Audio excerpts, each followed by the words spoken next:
Let's roll, rolling Atlas Thug. We here to bring the truth. Jar open this podcast. We breaking through the fake news. They try to silence us, but we will be subdued.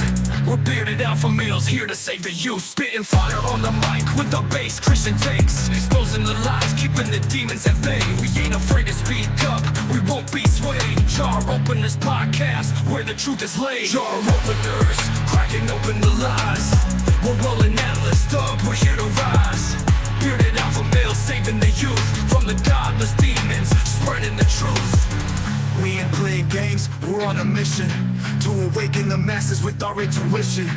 Pulling out the corruption with no inhibition. Jar open this podcast, sparking a revolution. We're not afraid to stand tall in a world full of deceit. We're the voice of reason, bringing light to the street. Keeping it real, never missing a beat. Jar open this podcast where the truth meets the heat. Jar openers, cracking open the lies. We're rolling Atlas Thug, we're here to rise. Bearded alpha males saving the youth from the godless demons, spreading the truth. Jar open this podcast where the truth will never cease. Join us on the journey to bring back peace. We're rolling Atlas Thug, fearless in our release. Jar open this podcast where the lies will decrease.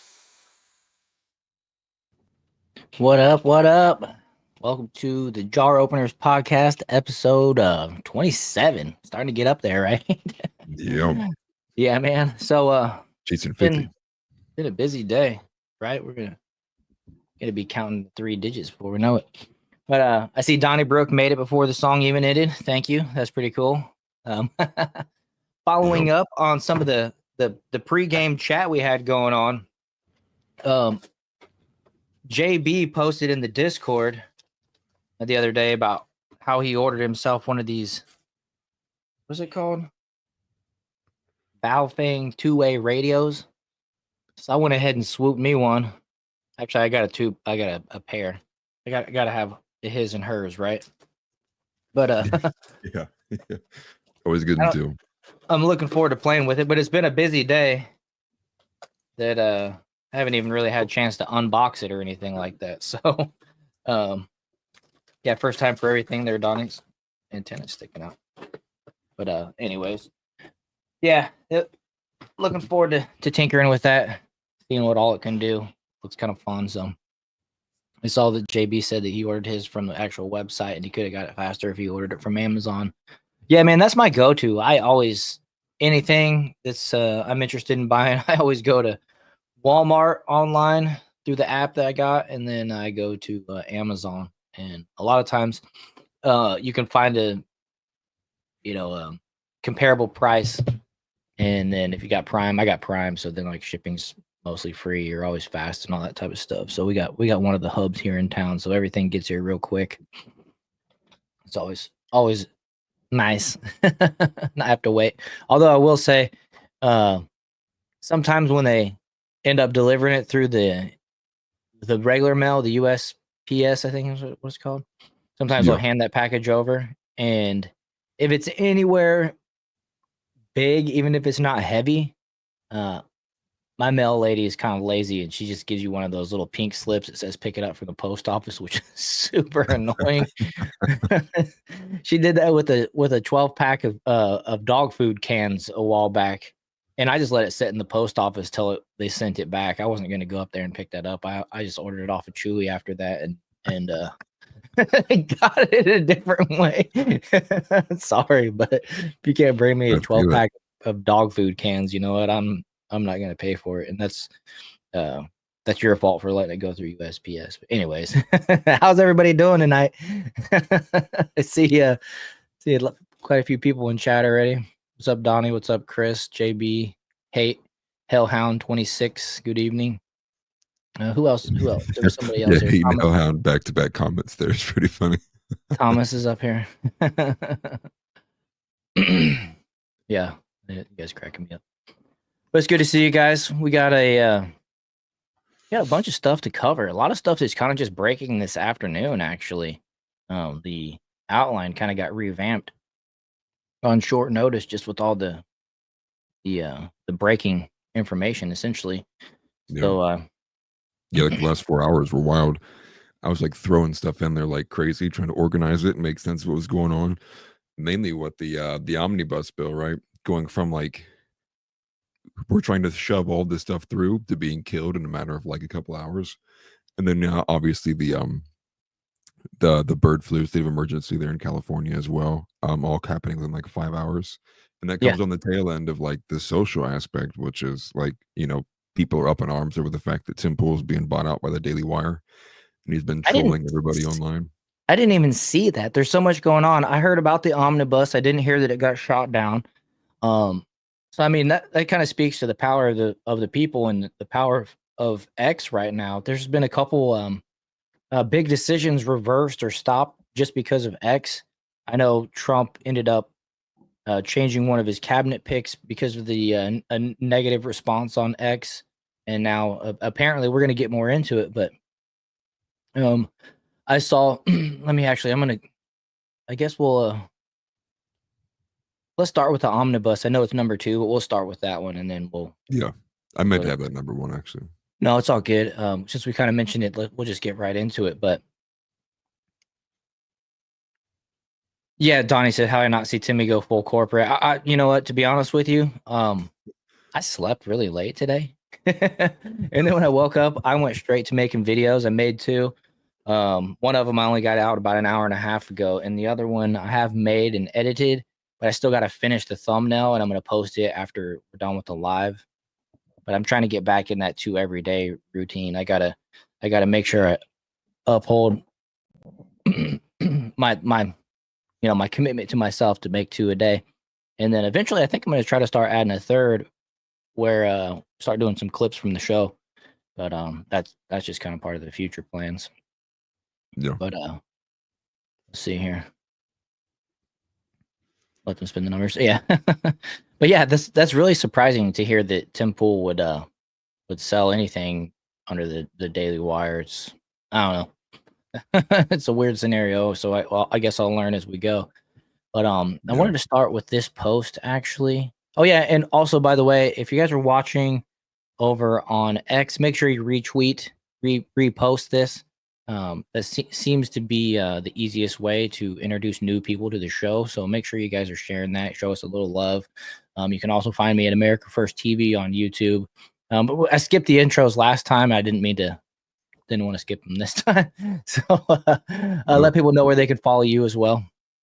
Oh yeah, you can find me on X. What you see there in the description there at Atlas_Thugged_. You can find like my hottest takes on X at least, and then you can also follow me on YouTube at Atlas Thugged.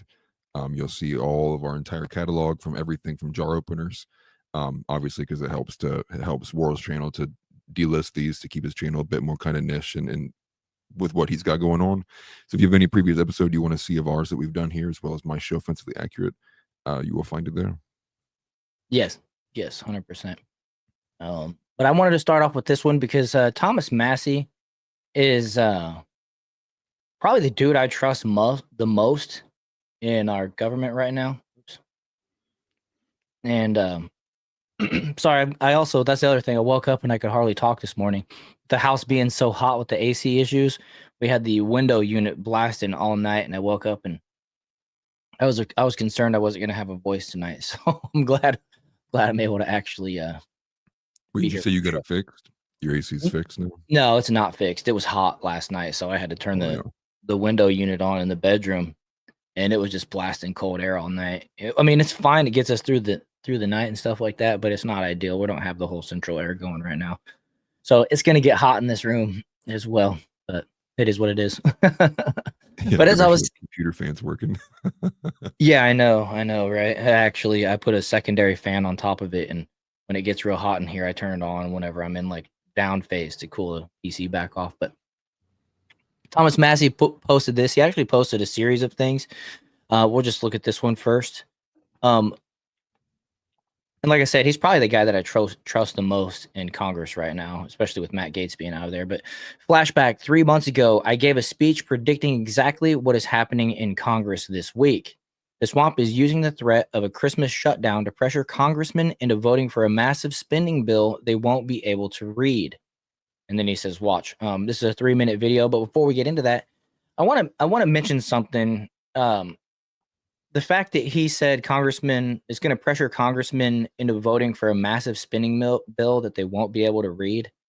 It's been my opinion for quite a while that it should be illegal and like a felony style illegal for congressmen and women to vote on any bill that they themselves have not read every single word of. The days of passing bills that are 9 inches thick and written in the smallest font should have never happened in the first place, let alone, still something that goes on today with all the pork and all the just incredible nonsense that they shove into these bills that they like. How could you vote on something without knowing what's in it? I mean, scary stuff, really. Right. Well, I figured before we play this, just give like a slight description of like what this bill was even like enterprising, I guess, to be put in. Yeah. It's like a 1,500-page bill, right? And then we'll get into some of the more specifics here, but there's parts of like biolabs involved in it, expanding the Pandemic Preparedness Act, making AI images illegal, changing like terminology, which we'll get into that because that's extremely woke terminology they wanted to change. And obviously they met with like huge opposition. And it was a short kind of turnaround, right? Yeah, House pointing out the fact they wanted a 40% raise. There's a section I had added in here too, where Mike Johnson's actually trying to plead the case for that, of why they should allow the raises to come into play. Mm-hmm. Well, they're always gonna advocate for that. I mean, yeah, right, exactly. But the main point being, it's obviously, again, it falls in line with the same kind of these massive omnibus things that cover just a wide range of things. They're not clean in any way, and they're just trying to shove things through. And the second thing too, I just wanted to point out Donnybrook. If you watch Old Offensively Accurate, you can see Donnybrook there. He was there for like the first, like, I believe, like 21 episodes, intermittently, not all of them. But yeah, if you want to see Donnybrook give some opinions, he's like went from hard. He's probably changed his opinions from where he was at to a bit more conservative from libertarian how he was. But yeah, let's get into it. Cool. Cool. No, what's up, TNT? Good to see you here. Thanks for commenting on that last video too, by the way. I also predicted this would fall right before Christmas, and I believe this does fall on December 20th. Now, why have we picked December 20th? Because it's the same reason we always have December 20th. Everybody up here is human. There are no AIs or robots in Congress. And when you get to December 20th, you're 5 days from Christmas. You're 4 days from Christmas Eve, and you desperately want to be there with your family. So this is when the leadership here has the maximum influence. And again, I'm talking to the Democrats and the Republicans, because you've seen it on the Democrat side of the aisle. They love to pick the week before Christmas for this showdown, because you can smell the jet fuel fumes over at DCA. It smells like Christmas, that you're going to get to go home and open presents. I've been in HC5 when literally the Speaker of the House, not the Speaker we have now, walks in and says, if you vote for this, you can go home and unwrap presents with your kids. And if you don't vote for this, you're going to spend Christmas here with Nancy Pelosi. And then the chants start. That don't sound like any fun.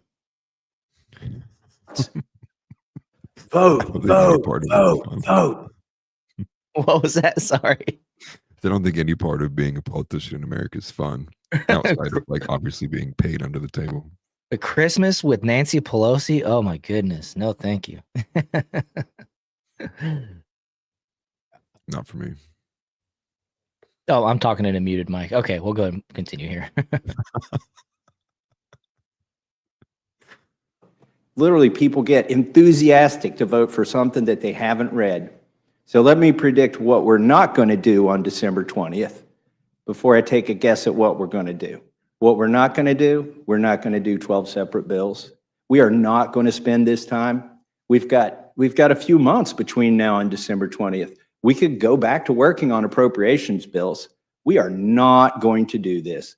This sucker, whatever happens on December 20th, whether it's another CR to punt, to kick the can down the road for 3 more months, or whether it's an omnibus that funds all of government with one bill, it's going to be written behind closed doors. And every lobbyist in this town is going to try to attach their little thing to this bill. This train is leaving the station on December 20th. It's the only one that we know is going to pass. They call it up here must pass legislation. So everybody's going to try and get their little thing on this bill, whatever it is on December 20th, whether it's another continuing resolution or another omnibus. It's not even really a prediction that I'm making. I'm just telling you what has happened for 12 years, regardless of whether Democrats are in charge or Republicans are in charge. There may be a little twist. We may do half of a CR. It'll be a whole CR, and half of it will end in February, and half of it will end in April, and they'll convince you they got something more clever this year than they had last year. But it's going to be the same old thing, warmed over, written behind closed doors, rolled out here. We're not going to have time to read this thing. That's also predictable. And we're going to be told, vote for this and you can go home and open presents with your kids. Don't vote for it and you're going to be stuck here. And there will be people, it pulls at heartstrings. We are humans. And that's why I think it's really disingenuous or despicable, really, to pick 4 days before Christmas Eve to put this bill on the floor. The bill I'm talking about, obviously, nobody here knows what it is yet. And we're not going to have time to read it, but people are going to be inclined to vote for it because they just want to be with their family. Wildly accurate prediction there. That was incredible. And that was him on September 23rd, by the way. I didn't mention that ahead of time. So yeah, that was him predicting exactly what we're witnessing today. And so he's one of the best, dude. JB said, whatever, he's still going to sign it. This is just theater. I don't think it's theater when it comes out of Thomas Massey's mouth. He's like the one dude, one of the couple, but I think the main one that I trust the most when it comes to being as transparent as possible. And this prediction was spot on because look what they're doing. They're literally going to try to push through this bill with give nobody time to read it, and these shameful losers that are all in bed together. They all send their kids to school together and go golfing and hang out or whatever after session, after they're in session or whatever. They they're gonna sign it, and they don't have the best interest for the American people in mind. That's for sure. At least most of them don't. They just want it easy, and especially when nobody's gonna hold them accountable. It's all about fundraising for them to get reelected, and that doesn't come from the average, everyday, working man citizen. Well, yeah, that's true though. I don't know if he's going to be vacating his seat, but I believe he was. Forgive me. He got tapped by Elon Musk and Vivek to join him, to join Doge. I believe he accepted that. So Thomas Massey is like the third big name that'll be joining Doge to be the part of the Department of Government Efficiency. So they also view him as somebody who is like, obviously, we're going to be really good at holding people accountable and like trimming down stuff. I like Thomas Massey a lot. Yeah, definitely. Read through some. Chris said a minute back, I'd have to be drunk to spend Christmas with Pelosi, and I was thinking, man, you gotta be careful, dude. Them beer goggles, you might might wake up in shame the next day, bro. You gotta stay sober. But he said, I ain't screwing her, lol. I got more faith in Chris. I'm just teasing. Oh, it was pretty funny. Hellhound said, I believe we're about to start actually seeing what we consider accountability. Yeah, I think so. We just got 30 days to go. You might wake up at Diddy's. Yeah, you definitely don't want that. It's like, why? Roll over and see LeBron James. Why does my lower back hurt? And why is Nancy Pelosi right here? It's all this baby oil. Oh, goodness. Okay. That's enough of that. Not the Diddy oil. That's funny. Good stuff. But he actually, let me just scroll through Thomas Massey. He actually had a follow-up to this. Yeah, let me see. I have Republican colleagues who would run over their own mom with a car to vote, then vote to cut spending. Yeah, that's crazy. But it's so true, though. It's so real. It's so sad. Yeah. Thomas Massey reposted one from Elon that said, any member of the House or Senate who votes for this outrageous spending bill deserves to be voted out in 2 years. Yeah, definitely.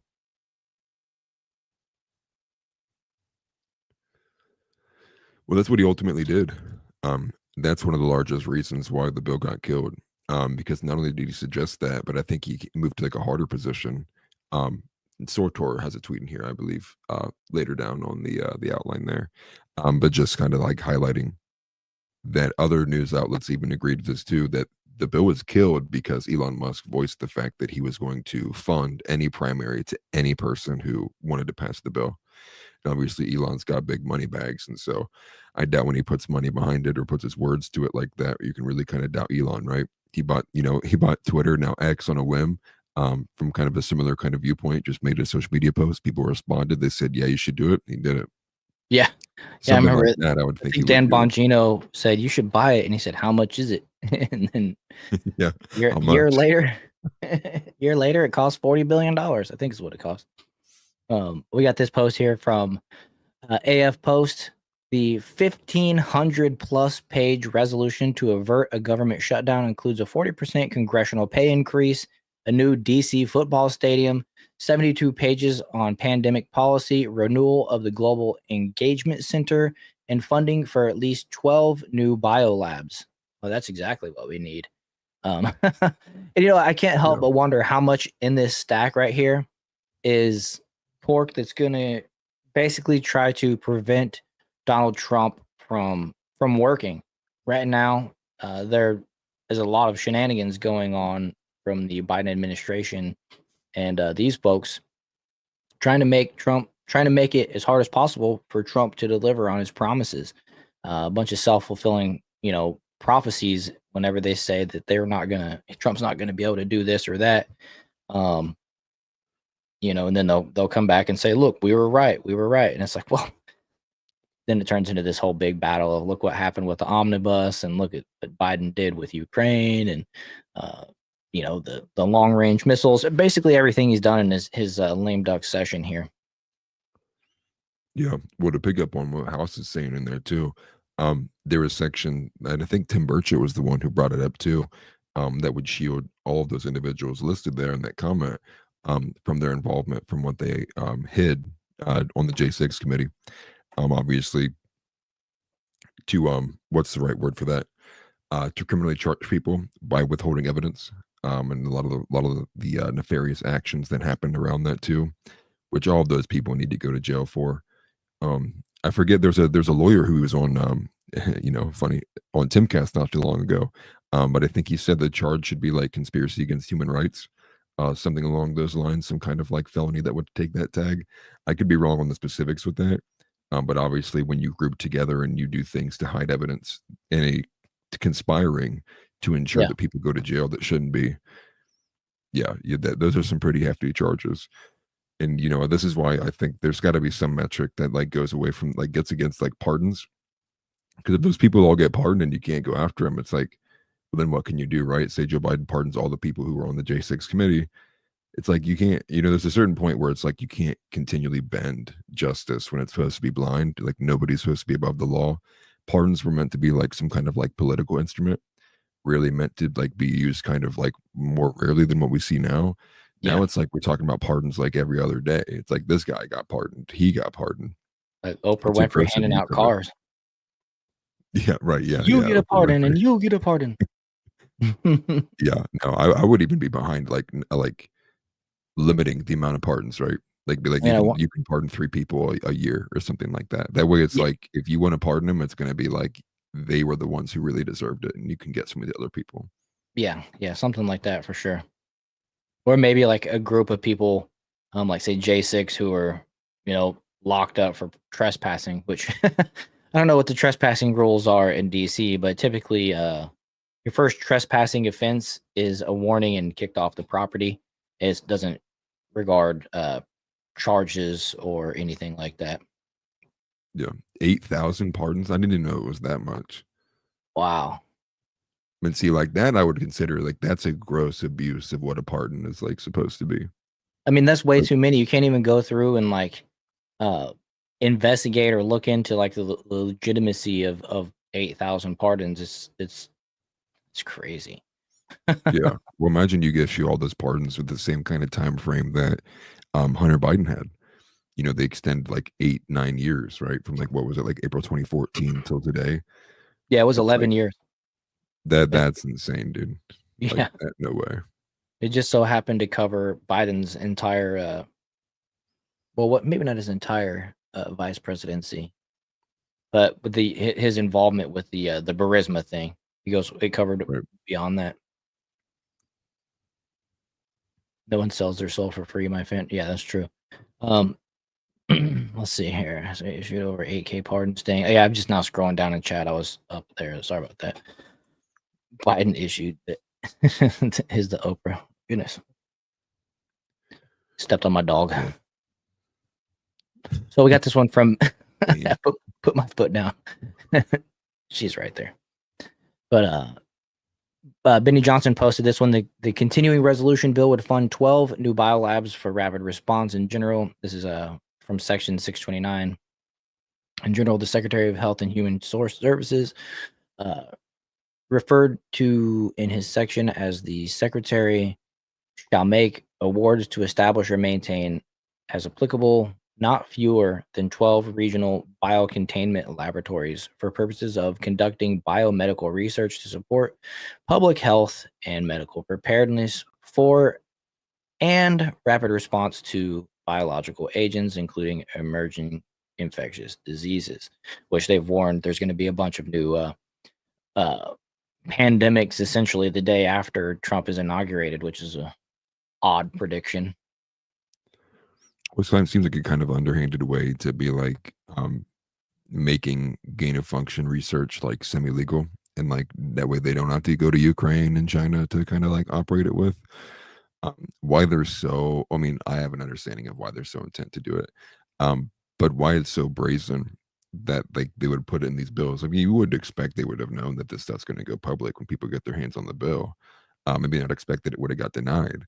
Um, but just for what reason, right? Like, what for what reason do we need to be able to engineer different biological agents, right? We're like creating more problems that exist than currently exist, right? It's like there's some kind of like deeply sinister aspect to this, and then I think they go that ties like much deeper to things like the depopulation agenda, right? Like, you know, I think a lot of those old Alex Jones, maybe not old now, but a lot more brought to light of like they're trying to like, you know, control the world. They're trying to depopulate everybody. That stuff begins to make a lot more sense when they're just like adamantly like pounding the table, pushing this stuff through all the time. It just like it seems so nonsensical, and especially when, you know, relating to like the geopolitical event that happened with the Russian general who was assassinated, where he was the one who was being vocal about the fact that the U.S. was operating a biolab in Ukraine, and that's like the alleged reason why like they silenced him. You know, a lot of this kind of like, I obviously there's specific reasons why they'd want to do this, but I guess like the fact that they're being a bit more out in the open with it too speaks of a couple of things. Either this speaks of they view that there's very little resistance to this, or that they view like it's a plane of like urgency. It's like we got to start doing this now before a lot of people like critical mass wakes up to what we're doing. And I don't know which one's a bit more terrifying. Yeah, for sure. So let's see here. Chris just sent us this. Reading.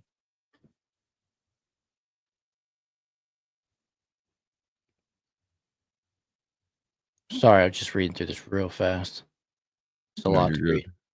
The one that's on screen there, I'll just talk while you're reading through that. Is the Yeah, even my more bad. extension. Yeah, Chris, I don't want to talk about vaccines that much. I hate to say it, but Oh yes, it's yeah. Bye on YouTube. yeah, it's one of those things where I know that's RFK Jr.'s like main level of expertise, but some things YouTube just don't want you to say or you know buzz around. No, but this even goes even further, a step But it looks further like in good that same kind of information. direction with what you have on screen here, which is like the 72 pages, right? Expanding Pandemic Preparedness Act, and obviously adding more authoritative action, which is the emergency powers, gain of function research, um, all of this stuff, right? It's just like, again, all falls in line with like, are they really kind of repeating what they tried 4 years ago? And now they're being super open to it, and everyone kind of already like has an idea what's going on. It's like this kind of speaks to me more so that it's like this is urgency, right? It's like they're trying as hard as they possibly can to make sure that this begins to take place, and they do it with like an omnibus spending bill. Thankful that we did have X, right? Because without Yeah. X and like, even like Fox News coming in and saying like, well, if Elon Musk seems to have killed the bill by himself, what would be happening right now? We'd all be looking at a finite bill, like the end, right? Like this has passed, expect this to come. And then Mhm. knowing how Trump kind of was and is still with Operation Warp Speed, it's like I have little faith in like there being any kind of further resistance to it coming from his presidency. Um, Yeah. Especially because he kind of still highlights that as like being an achievement, and that's one of the things I do look forward to with like the RFK and Trump being on the same team here, because I think RFK will go a lot harder really than Donald Trump will. Yeah, and that's another thing too, is that Trump did sign that first COVID bill that my wife and I were both actually adamant that he didn't do. Um, gave a bunch of money to museums and a bunch of just weird stuff, and yeah, I got a paycheck. I got a check in the mail, but guess what? When I filed my taxes, I had to pay it back. So so stupid. Uh, With interest too, probably. probably right. And of course, when I filed my taxes, uh, was worse off than I was when I got the check. Where it's like, well, I mean, free money, I'll put it in the bank. Don't really need it right now. But then when it came time to file taxes, it's like, oh, life isn't going as good right now. What do we do about this? It wasn't as easy to pay it back. So that sucked. Yeah, No, I Trump get. was reacting the best he could. That was the thing that a lot of people tried to JB said Trump was reacting the best he could. And that's one thing that I totally agree with, that he made it Mike Pence's number one priority, and for the first 45 days, it seemed like 45 days, Trump was literally doing live press conferences every evening, trying to give the public the latest updates. He had Dr. Birx and Fauci and um, Pence there with him, and he was doing his best, best with what he had. Right. Unfortunately, the people around him weren't really working with him; they were working against him, and you know, it was just, Well, and the other thing is too, is they scared the shit out of Trump. What by can I say this? Well, we'll start that over. One of Trump's closest friends died of COVID, and I think that scared Trump. So, you know, I think he was taking it a lot more serious because of that, the strong response, and so I don't know. well, I I have a lot harsher opinions about that specific thing than what I'll say here, especially because what it revolves around. Also, I did Okay. want to say thank you to Chris for sending that. I reposted it on X.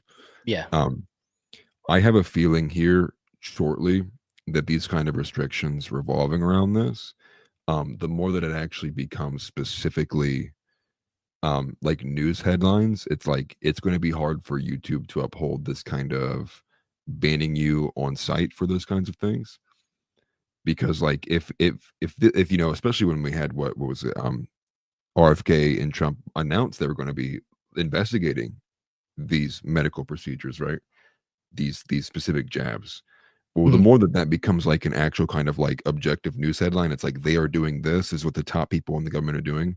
It's like there's no way that YouTube's going to be able to continually be like, oh, ban for this opinion, ban for this opinion, ban for this opinion, Yeah. especially when like what Chris had sent us more of these kind of meetings regarding what's going on behind the scenes here begin to come to light. It's like, there's no way, dude. Like, this is like headline news. And I think, you know, that maybe, hopefully, it could also be a final blow to YouTube. People kind of start going to X to get information about that. People could kind of tune out of YouTube because it's like, man, if I want to look about these couple subjects here, they're non-existent on YouTube. I got to go to X to see them. You know, and you don't want to lose money to X on the verge of it building XTV and then it wanting to be a direct competitor to YouTube. It's like, I think YouTube's still going to be more, the money is the master, and they'll probably pull back a little bit too. So hopefully that ends up being the case. Yeah, totally. I see TNT Cycle said, I think he got out politicked on COVID. He was out of his wheelhouse and listened to Swamp Monsters. Yeah, exactly. Yeah, that's, I completely agree with that. Also, I went ahead and reposted that on X as well. So do appreciate it, Chris. Let's what do we got next? This one right here. Bad news, guys. This is a post from Oilfield Rando. I'm not sure who that guy is, to be honest with you.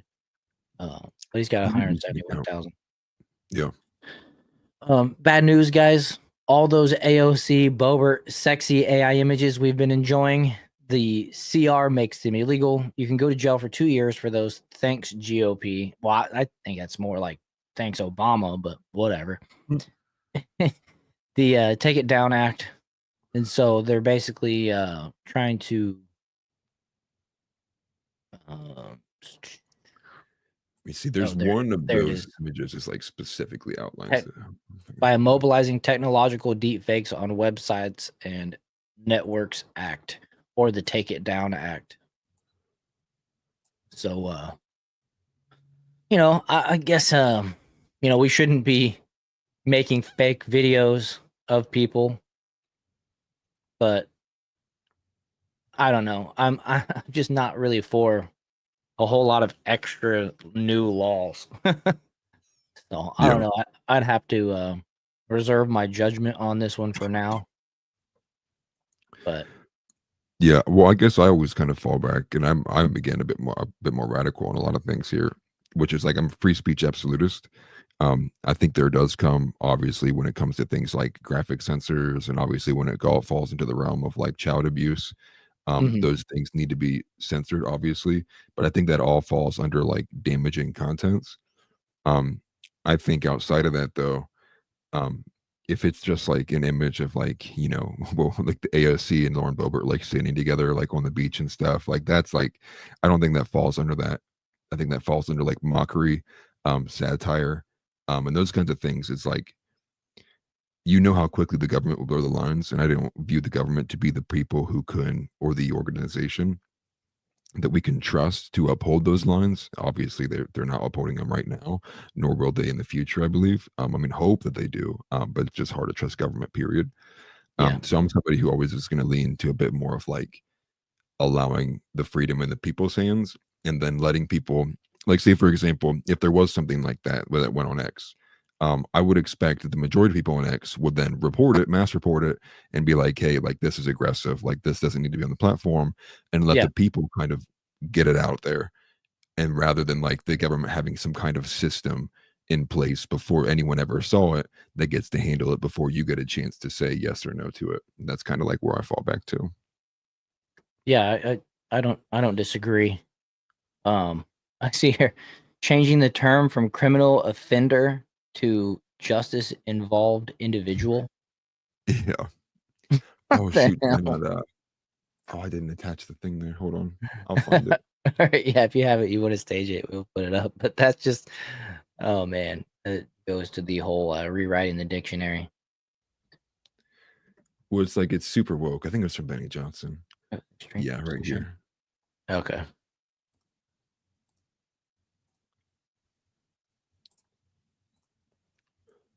It's so aggressive, man. Now we can't criminal shame. right. It's all about feelings, right? Yeah. Okay, so here, I'll put that up there for you. Yeah, so this is the woke continuing resolution bill mentions changing the term offender, and obviously in line with criminal offender, and inserting justice involved individual. Now, obviously we understand the reasoning, right? It's the term offender, right? Is like now offender is like racist, right? Or like whatever they want to kind of throw in there. Right, it's offensive. Yeah, it's just saying somebody's an offender is offensive.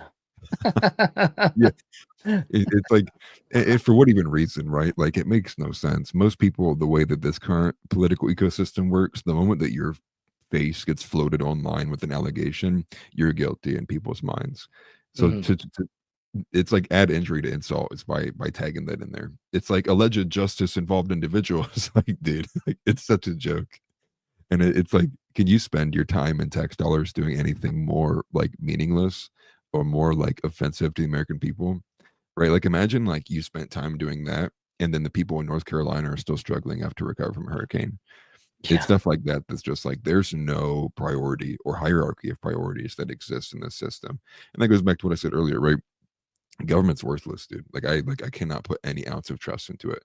As much as I may Right. like a politician or might like a president too, it's like it's still the fact that our entire system, the way it has been corrupted from its original inception, has been abused to the highest degree, and it will take a lot more than just getting a couple good presidents in to rebuild that trust back to where it used to be.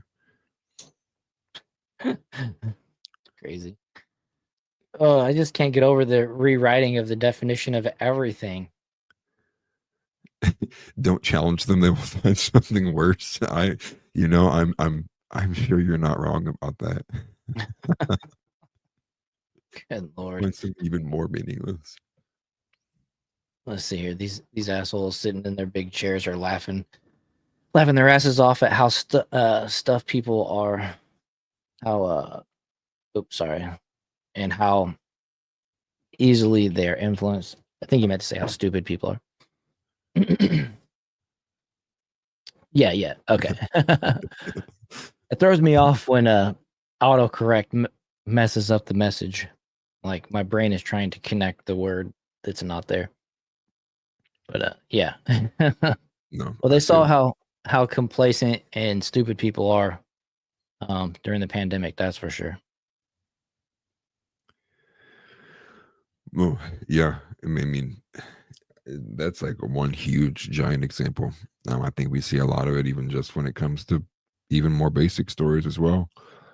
And I think it's not even just like you can even blame.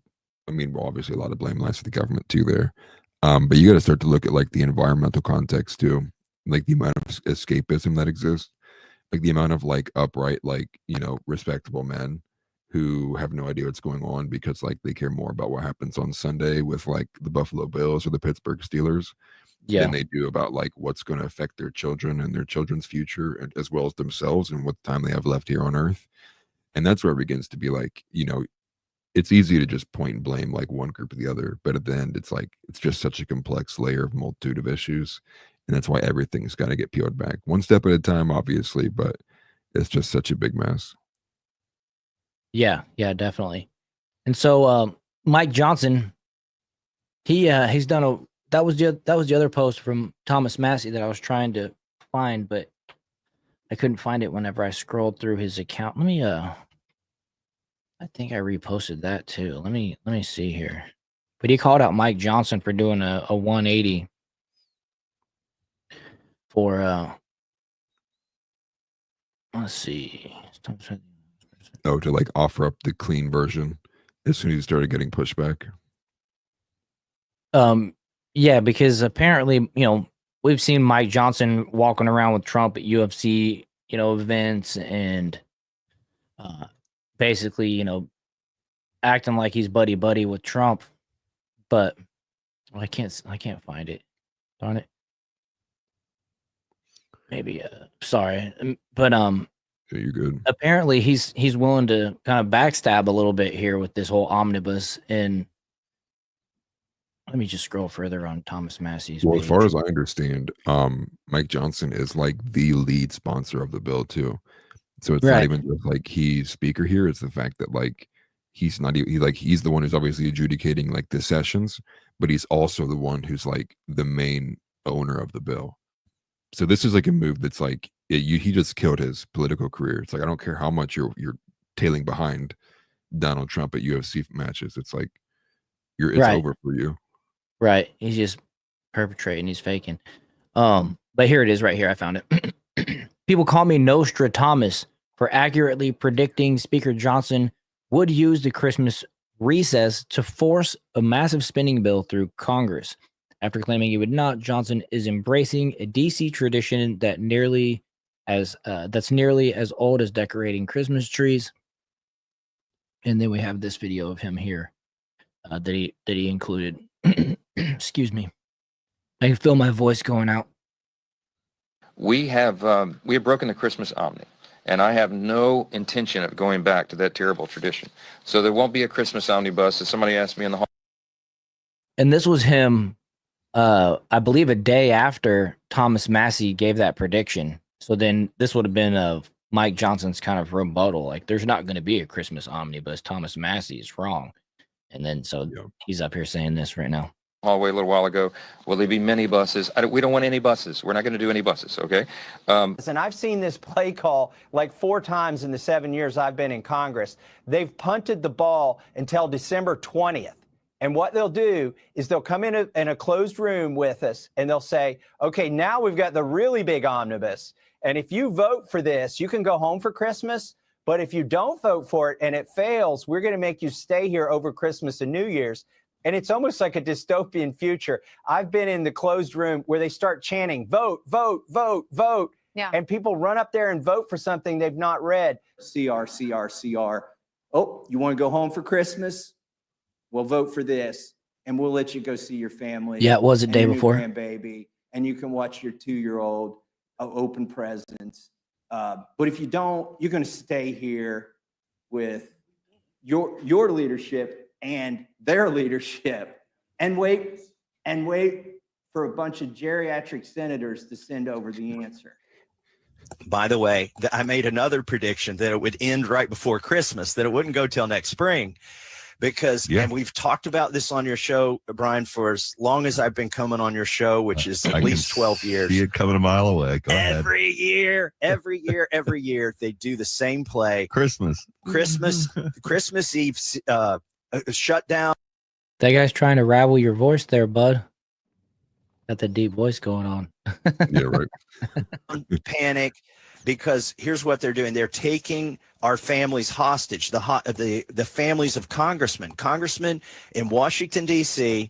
on December 20th, which is when this CR expires, and they're going to either put another worse CR that's probably going to have Ukraine and everything else attached to it, or they're going to do the full-on omnibus, depending on how the election comes out. They're going to do that on December 20th, and the congressmen, they're going to smell those jet fumes from DCA, the Ronald Reagan Airport, and the combination of the fumes from those airplanes wafting over to the Capitol and this CR expiring, then they're going to start chanting, vote, vote, vote. And they will vote for anything you put in front of them, because the speaker always comes and says, doesn't matter who the speaker is. They always say, if you vote for this, you can go home and open presents with your family. Yeah. And if you don't vote for this, we're going to be here over Christmas because the optics are bad. And just go ahead and tell your families, pack up those presents and bring them to Washington, D.C. if they want to be with you at Christmas. No, nobody's going to bring their family to D.C. over Christmas. So they're like the Grinch. Yeah, some people call me Nostradamus for predicting this. But the reality is, Brian, we could go back. It's a lot of work. Oh, my God, yeah. We could go back on your radio show. We could find clips of me predicting this every year. It's not a prediction. It's just how the swamp works and the uniparty works. Listen, Congress being surprised by the fiscal deadline of September 30th is like a florist being surprised by Valentine's Day. It happens every year. Prepare for it. It's like a florist being surprised by Valentine's Day. Oh, man. Yeah. Well, I'm glad he calls out like the stuff like the uniparty. I know he was somebody who, they attacked him heavily when he came out about, like, what was it, just a couple months ago, even before that, was like the APEC funding on both sides. Just talking about how much involvement there is there, and showing like that these people kind of all vote in unison on both sides of the group. Like, Thomas Massie is a phenomenal person. That's a part of the reason why I'm a bit concerned if him joining Doge he'll vacate his seat and then someone else will take up the mantle. I Yeah. believe he's currently serving in Kentucky, if I remember correctly. I'm not 100% sure. I probably was on his profile that I just X'd out of. I can double check while you're playing it. But TNT Cycle said they should have been doing 1 or 2 bills a day for the last 3 months. I mean, that would have been a lot smarter. It would have been a lot more transparent. But no, they're not going to do that, of course. It's not how they get their little, private little projects funded. But like I said in the beginning, these people it should be illegal for these people to pass any bill that they haven't been able to read. And I would go a step further. You made me think of this by saying that they should have been doing 1 or 2 bills a day. These bills shouldn't be any bigger than 1 or 2 pages. I don't know, maybe up to 5 pages, something like that. The bills shouldn't be so huge and cover so many things. They should almost be 1 bill per topic, per issue. And if it goes up to 5 pages, then so be it. But yeah, that's a huge issue. Right. Well, they do it because they know these people aren't going to read it. It's like a given. It could even be like 20 pages, and they're not. Half these people aren't going to read it. Yeah, Thomas says, I've spent Christmas overseas. F Congress, they can stay in DC. Yeah, exactly. They make way more money than the majority of Americans do on average. Like, especially with trying to give himself a 40% raise. Is that to keep up with the old Biden inflation?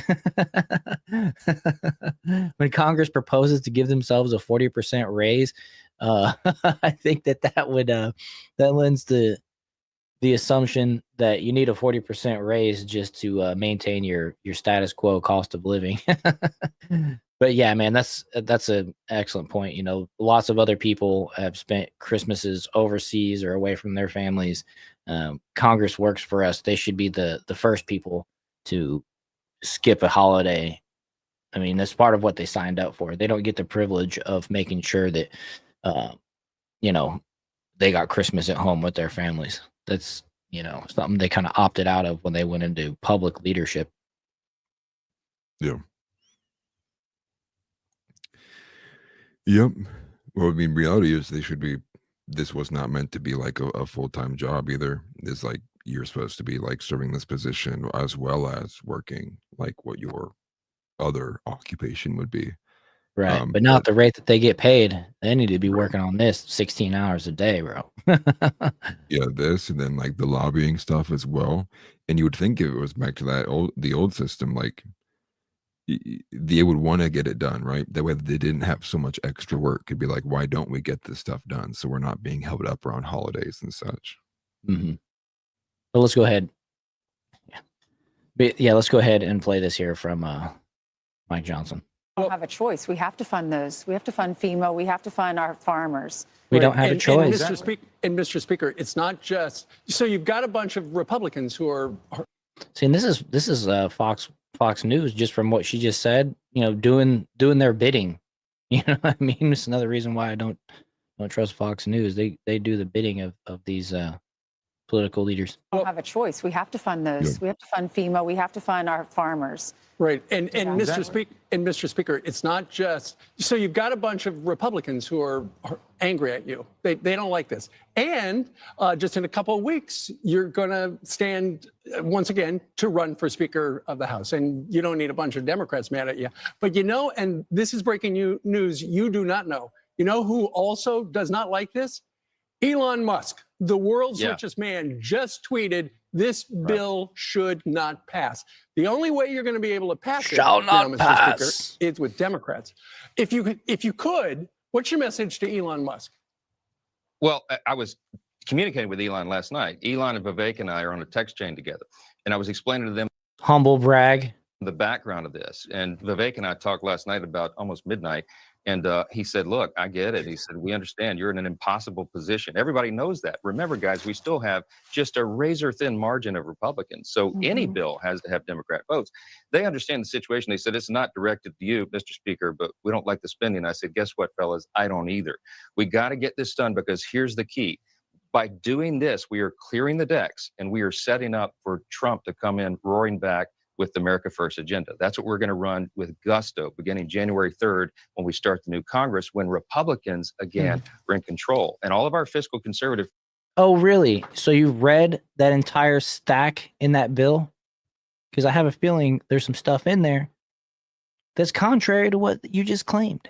I mean, a stack this tall, some Democrats are sliding some shit in there. And then as soon as it's convenient, as soon as the time comes, they're going to be like, oh, remember page 942? Well, that page said that you can't do this. And Mike Johnson's going to have to eat those words.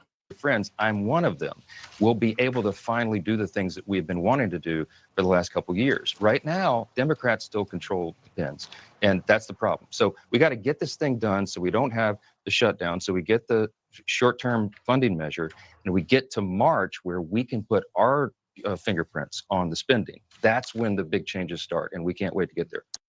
Now, we don't want to wait till March, and we don't want two things. I mean, definitely don't want it to happen now. There's no reason. I mean, it's a lame duck session for the Democrats. They have the Senate, right? So of course they want to pass it now. They want to get shit done before the majority comes in, the Republican majority on both sides comes in, and it's just dumb. That logic that he just said right there is completely contradictory to anything that benefits the American citizen. We elected Trump with a mandate to do a lot of things that he promised he would do, and I don't think passing an omnibus bill just before Christmas, holding Christmas with your kids as ransom, is a bully tactic to get it signed, get it passed through, is the way we want to start it off. We'll just wait another month and let Trump's Congress deal with it. Right. Not claiming that they're all perfect and a lot of the same people will be involved, but last minute, that this is a recurring theme that it's just like the more I find out about it, the more like I realize this whole lame duck session, everything. Like I was first just thinking about it from Biden's perspective, but now that I think about it from like the House perspective or Congress, they shouldn't be able to pass bills either. You know what I mean? It's just finish up the work that you've already started and bridge the gap to when president-elect becomes the next president, which is, it's weird that it goes literally almost 3 months from November 5th or November 6th, the election, to January 20th when they're actually inaugurated. It's just, that's too long. I mean, especially the way that they treat it. They don't finish up the work they've already started. We've seen the investigations into Trump all be all but dropped now. Like everybody's just dropping everything that they were working on, and now they want to do this. It's just such bad form. No, I think you're right. I think that there's I'm not sure what the precedent is for having such a extended period between having such a large like lame duck kind of presidency. But I would not be opposed to like moving it within like a month, right? Yeah. Giving them like a month. Maybe it's right because like voting day probably has some like rites and rituals involving like when people get off and being recognized for like the day it is always falling on the same place. Yeah. But I think it wouldn't be bad to shorten that time. Obviously for all the reasons you just laid out too, like passing things that will ultimately be completely reversed by the time like the new person comes in. And that seems to be like the common theme here, right? We're so radically opposed to one another, depending on which party gains the power, especially when it comes to just kind of like the more basic right versus left issues, that you spend a lot of time in the opening parts of your presidency getting rid of and undoing what the last president did before you even begin to make positive changes in the direction that you want to shape things. Yeah, for sure. He's going to be busy. He's going to be busy with presidential executive orders for a couple of days, probably right off the bat, undoing a lot of Biden's and reinstating some of the things he had before and some new things as well. Rand Paul posted, I had hoped to see Speaker Johnson grow a spine, but this bill full of pork shows he is a weak man. The debt will continue to grow. Ultimately, the dollar will fail. Democrats are clueless, and big government Republicans are complicit. The sad day for America. Gunther Eagleman responded and said, Speaker Johnson is a coward. We need to vacate the chair and move on, shut it down. Unfortunately, the guy that had the biggest balls last time that stood up against McCarthy, Matt Gaetz, is apparently out of the equation this time. So that really sucks. Yeah, I believe I saw another report talking about Matt Gaetz that somebody passed the bill, or somebody passed the bill. It wasn't even a bill, but they voted to open up and release his his report. I believe it was like the investigative report that was being done into him that happened when he was being appointed to be AG. So maybe we'll see a bit more kind of illuminating information regarding that, or maybe we'll see if it was a nothing burger. Yeah. Said Nick Sorter posted, now Elon Musk is calling for the government to be shut down rather than pass this massive spending boondoggle. I'm down for that. Everybody's going home for the holidays anyways, so just shut her down. Ain't nothing of high priority anyways. So I'm 100% for that. Kill the bill and shut it down. Speaker Johnson will try again in 33 days when Trump takes office. Absolutely. Oh yeah, definitely. See here. Oh, there's another Thomas Massey here. I probably jumped ahead. Oh, I did. Oh, no, you're fine. That's one we showed at the top. Yeah, that one was one that was in the outline. I just jumped ahead. And then the latest update, also from Nick Sorter. Man, this guy's all over this stuff, man. I wonder if, who his sources are, but he has some good sources, apparently. Dude's on top of stuff. But yeah. The spending boondoggle is dead. Thanks to Elon Musk and X, we the people are back in charge. In just a few hours, we killed a bill which lobbyists spent months and tens of millions of dollars crafting. I'm so pumped for what we'll be able to accomplish in the future. So that is excellent news. Let me go ahead and give that one a heart and a repost. But yeah, that's excellent. That's something, we mentioned at the beginning, shows the power of X being in Elon Musk's control. If this was Twitter, this wouldn't have happened. If this was the old guard, this would not have happened. And so it's nice to see the weight that the public opinion on X carries with these people who are our current leaders, essentially. You know what I mean? Enough of them are paying close enough attention to where it's like, all right, this is going to be bad for my career. And I think the key is to not only scare these folks themselves, but also the people that are backing them. If the people that are funding their campaigns are like, all right, this is going to make you look really bad and it's going to cost me a lot more dollars to get you reelected next time. Let's just go ahead and cave and we'll work on the next one or whatever. And so whoever it is that's paying attention, it's getting to the right people, the proper people. And it's awesome. It shows the strength of what X can do. And, the influencers, alternate media. Right.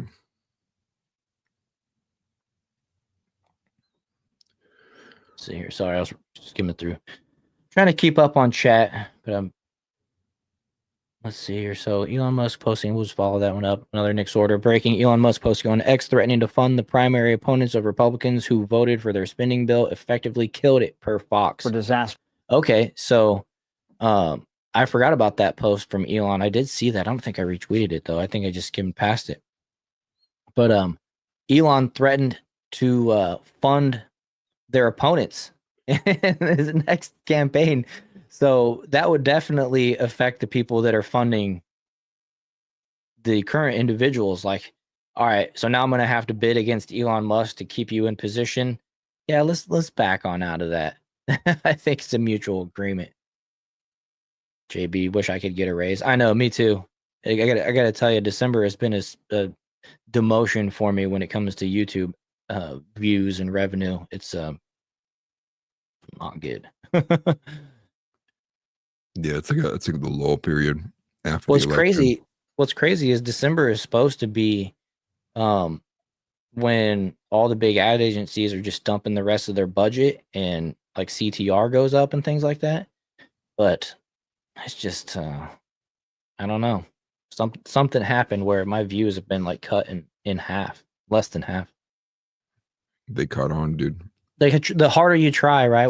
I'm spending so much more time on YouTube with the live shows and everything.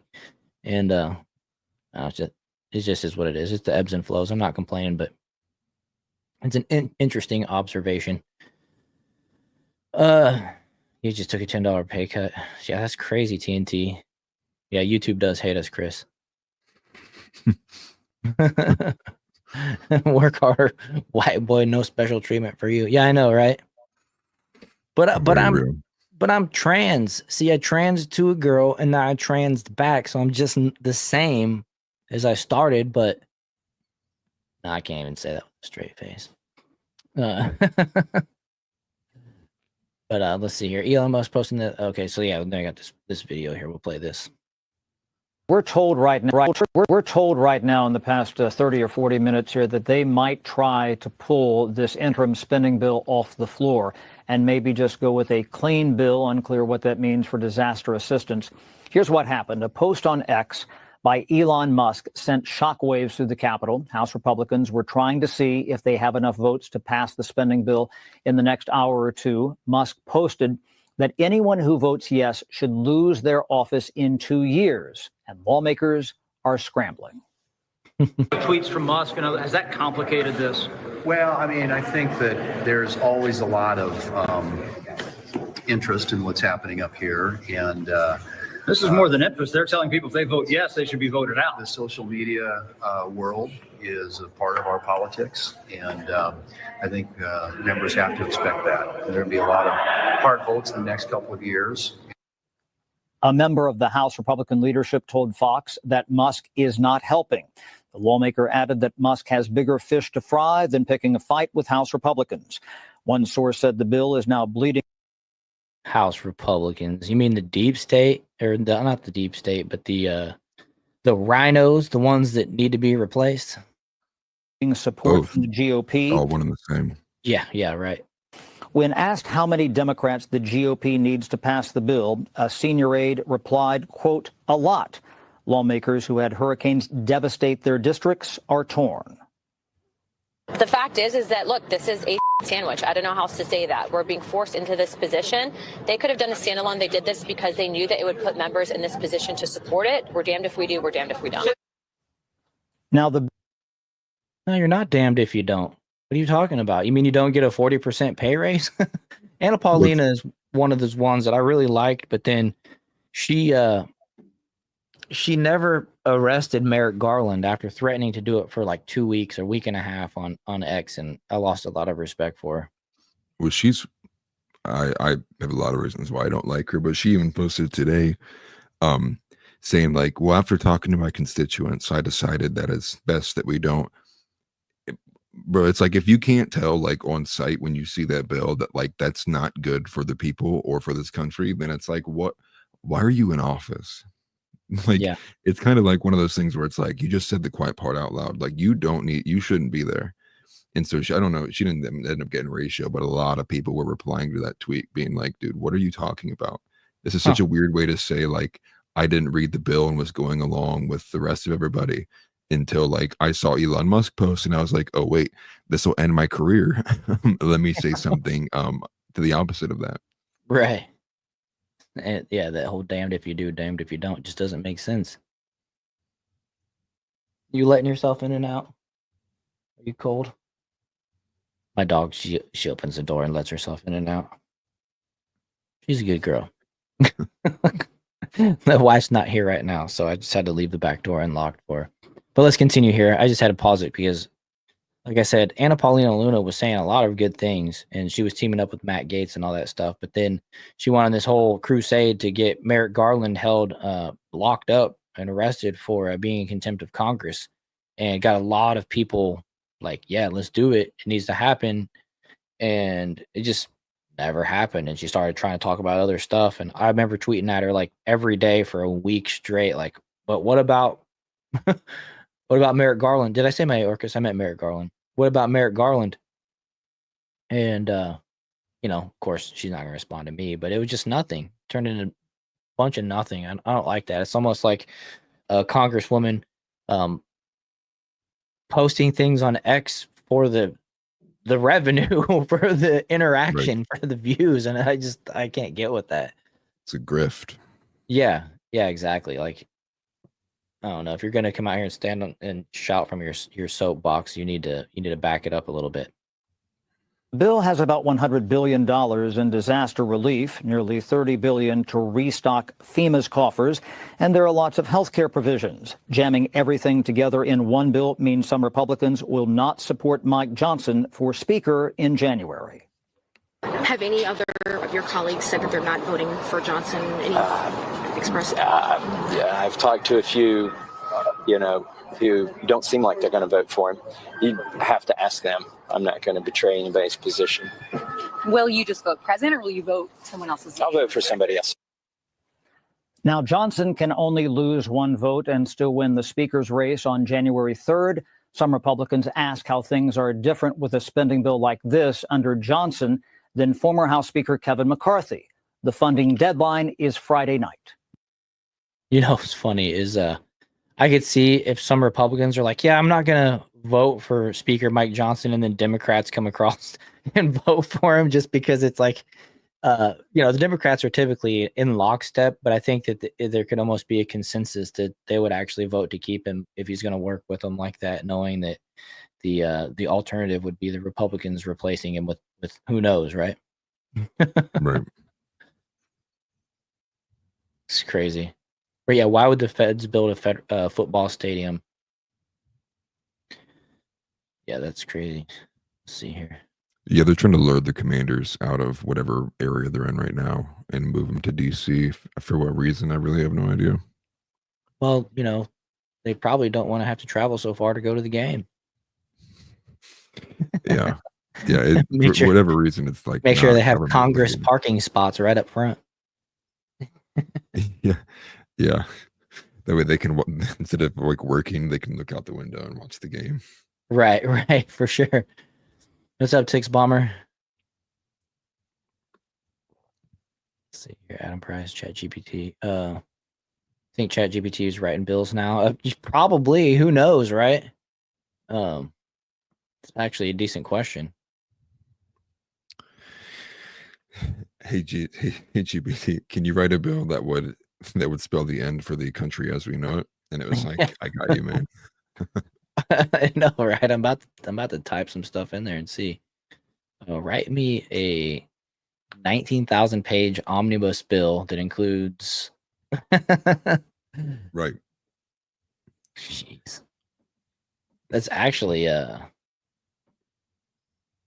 yeah. That's crazy. Generate a 2,000 page bill that would be the biggest spit the American people's face that you could possibly generate. And it would have to be like close to that, what we just saw. Yeah, for real. Golly. Oh man. Some more from Colin Rugg. Let's see. Is that the same? I think that might be the same video, but is it just in Fox News reports? Oh, maybe that's the same one. Yeah, I think it is the same one, actually. I double clicked. Then this is the last bit of it that we have from Benny Johnson, breaking official statement from President Trump and J.D. Vance on the disgraceful continuing resolution bill. From J.D. Vance, a statement from President Donald J. Trump and Vice President-elect J.D. Vance. The most foolish and inept thing ever done by congressional Republicans was allowing our country to hit the debt ceiling in 2025. It was a mistake and is now something that must be addressed. Meanwhile, Congress is considering a spending bill that would give sweetheart provisions for government censors and Liz Cheney. The bill would make it easier to hide the records of the corrupt January 6th committee while accomplishing nothing for the American people. and hid security failures that happened that day. The bill would also give Congress a pay increase while many Americans are struggling this Christmas. Okay, so before we continue here, the bill would make it easier to hide records from the corrupt January 6th committee, which, I mean, they already burnt them all and threw them all away anyways, completely lost them. But the more that they try to fight being transparent when it comes to January 6th, the more guilty they all look in being complicit and having an active role in what happened, in the worst parts of what happened that day, right? Yep. It was only a small amount of people relative to the crowd size that did anything wrong. So yeah, okay, so let's continue. Increasing the debt ceiling is not great, but would rather do it on Biden's watch. If Democrats won't cooperate on the debt ceiling now, what makes anyone think they would do it in June during our administration? Let's have this debate now, and we should pass a streamlined spending bill that doesn't give Chuck Schumer and the Democrats everything they want. Shouldn't give them anything they want. Right. Republicans want to support our farmers, pay for disaster relief, and set our country up for success in 2025. The only way to do that is with a temporary funding bill without Democrat giveaways, combined with an increase in the debt ceiling. Anything else is a betrayal of our country. Republicans must get smart and tough. If Democrats threaten to shut down the government unless we give them everything they want, then call their bluff. It is Schumer and Biden who are holding up aid to our farmers and disaster relief. This chaos would not be happening if we had a real president. We will in 32 days. And, they said they want to support the farmers, but what do the farmers need right now? That's a genuine question. I'm curious. I wish they would go into more detail about what the farmers actually need. I know we need better disaster relief, especially for those folks in North Carolina and everybody affected by Hurricane Helene. But they want to support our farmers. Subsidies. What does that mean? Like, I can tell you, one of my closest friends is a farmer. Him and his family, they own thousands of acres. And it seems like every year there's a grant for rebuilding a fence, or lots of money, tens of thousands of dollars for rebuilding fences and kind of what I would call just regular routine maintenance. So I don't know. I've always kind of questioned why they're actually hardcore Democrats, for one. But second of all, I've questioned why so much subsidies go into these folks.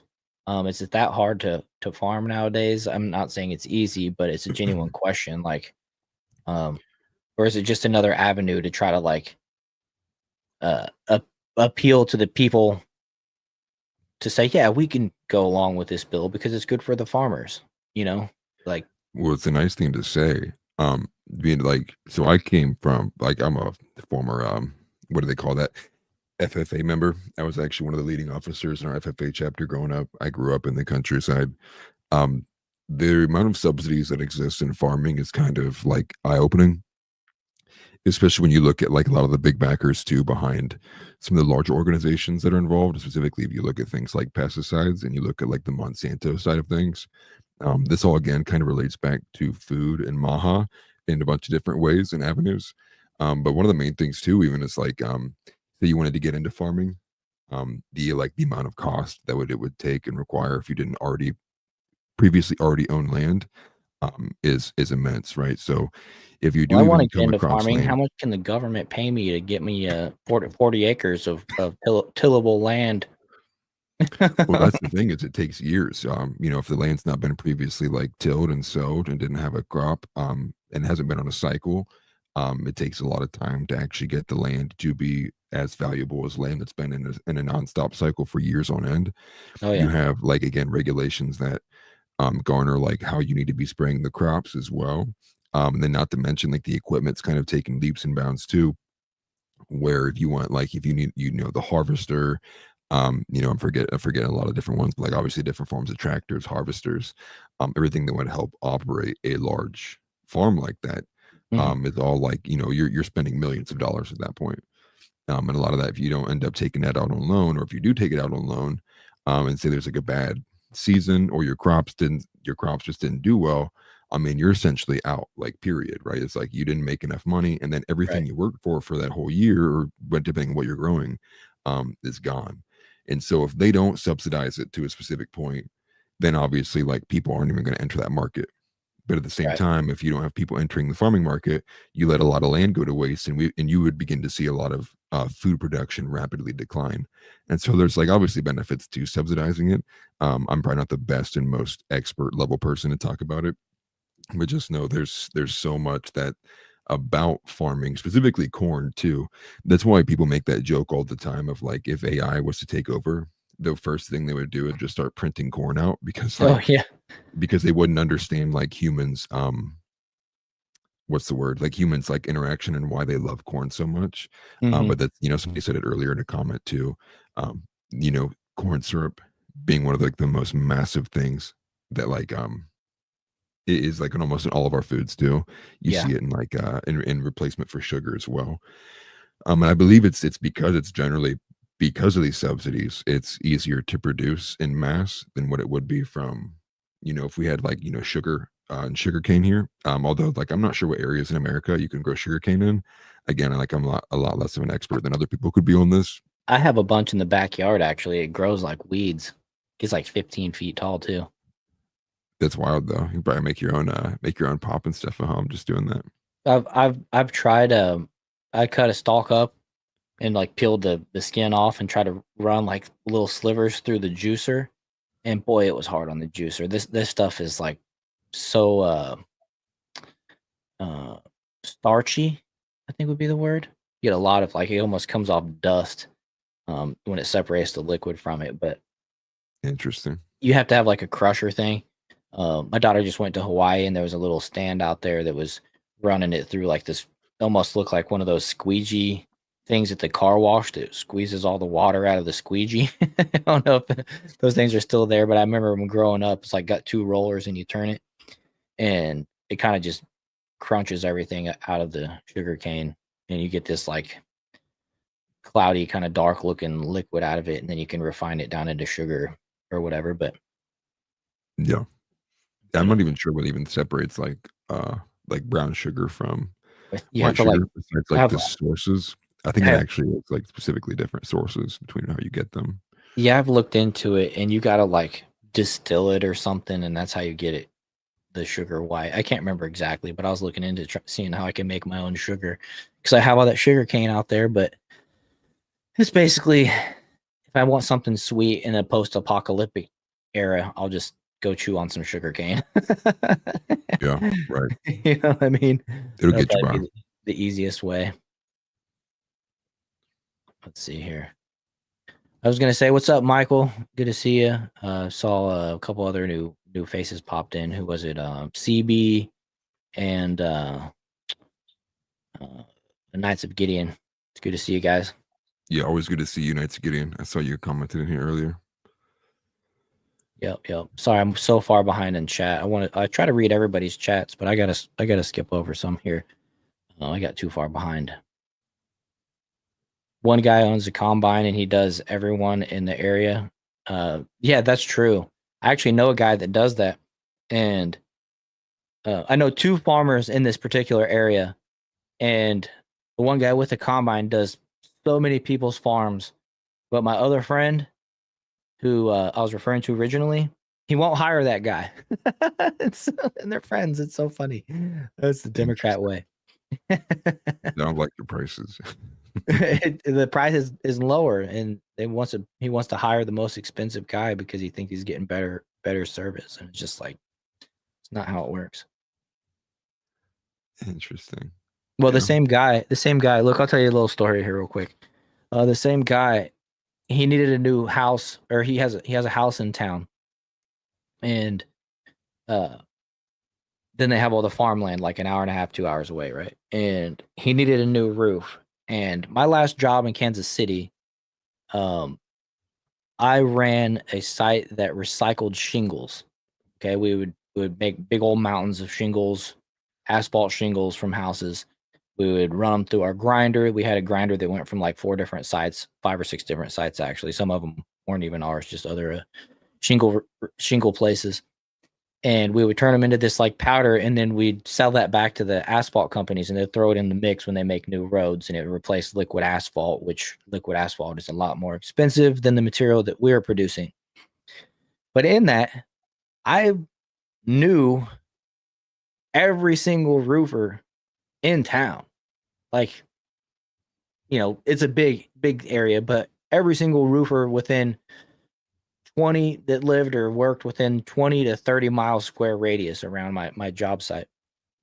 And so I knew all the best roofers in town. And the reason I knew who the best roofers were was because when they would bring me their shingles, some of them would be a hot mess and other ones would be the way they were supposed to be, you know, separated from all the big metal and everything like that, because you can't recycle like wood shake or just a bunch of junk, right? Rolled roofing. And they knew that. And when they have their crews up on the up and up, they're bringing the proper stuff for you to just charge them $20 and they'll be in and out. Boom, boom. But these other guys would show up and they'd have janky ass trucks. They'd have janky ass trailers. Their loads would look like crap. And so it's like, I'll never refer that guy. You know what I mean? So you learn who the best people are in town. And so when my friend needed a new roof, I'm like, all right, this is the guy you call. Give him this guy's number. And he's like, nah, I'm just going to go and hire one of the big companies. I think he ended up paying like 35, 40 grand, something like that for his new roof. And the funny part about it is all that company does is hire subcontractors. And the guys that I was working with were all the subcontractors. So he literally paid a lot more money to the big guy, you know, the big guy, to the big company, who just in turn takes their cut and then sends out the same guy that I was saying hire directly. But he felt happier with himself, felt like he was getting a better job by paying more. And it's just like, bro, you're so ridiculous, but whatever. You know, your logic is so messed up. Like, there was a small chance that the guy that I was telling him to hire was the guy that put his roof on, but he just wanted to hire the big company. You know what I'm saying? That's a Democrat way of that's a Democrat mentality of looking at things. They think just throw more money at a problem and they get the best job and it gets resolved. Yeah, right. That's rarely the case. Right. Rarely the case. And I don't have any problem talking junk on him here because I know he's not watching. We're not even talking to him either. He actually could be watching. He has terrible takes, and I've been trying to think, should we create a segment where he comes on and we just listen to his terrible takes? It's rather entertaining on the group chat. That would be funny if he'd be down for it. Yeah. He jokes about it, but I don't think he'd actually do it. I don't think he has any of the mic or anything like that. But anyways, I got off on a side tangent. I apologize. But we were talking about, we were talking about the farmer stuff before that. So anyways, that's pretty much all we got. Thankfully, this whole omnibus is basically dead in the water. Really thankful for that. Little hoopla for the day. Breaking news followed by breaking news, which ends up better for us at the end. Right. So we can really hope that they don't try to what's the word? Pass just like a smaller version, right? Just try to clean out some of it, but let some of that stuff be in. Again, like when we saw Thomas Massey, if they start playing the whole like, well, we're not going to get this done until after, like during Christmas, you can't go home. How many of those guys do you trust to really be like, no, we need to get this done, or just kind of like vote on it because they want to just go home? And so, they say clean version, but I've not seen a clean version posted anywhere yet. So it's hard to tell really like what's going to get cut out of this and like what's not. What are we going to have to deal with? Obviously, some of this stuff will get knocked out, but I'm sure there'll still be pieces of it that we're just like shaking our heads at, like, why? Yep. So let's move on to this California state of emergency. close some of these tabs down. This is a post. We'll start off with Laura from Laura Loomer. Here we go. Get ready for another pandemic. California Governor Gavin Newsom has declared a state of emergency over H5N1 bird flu. So the Executive Department, State of California proclamation of a state of emergency. Yeah, a bunch of whereas. Let's see here. What's the most recent one? August. Between August 30th and early December 2024, 641 dairies have confirmed positive tests for bird flu across 9 California counties, limited to Central California. California Department. Yeah, so it's really just like an outline of like, why they are putting forward the state of emergency. You know, and I think the common reaction from everybody is like, this is another kind of power grab attempt to be able to put government edict in front of everything else. And using this as the guise to be like, oh, it's for your safety. It's for everybody's safety.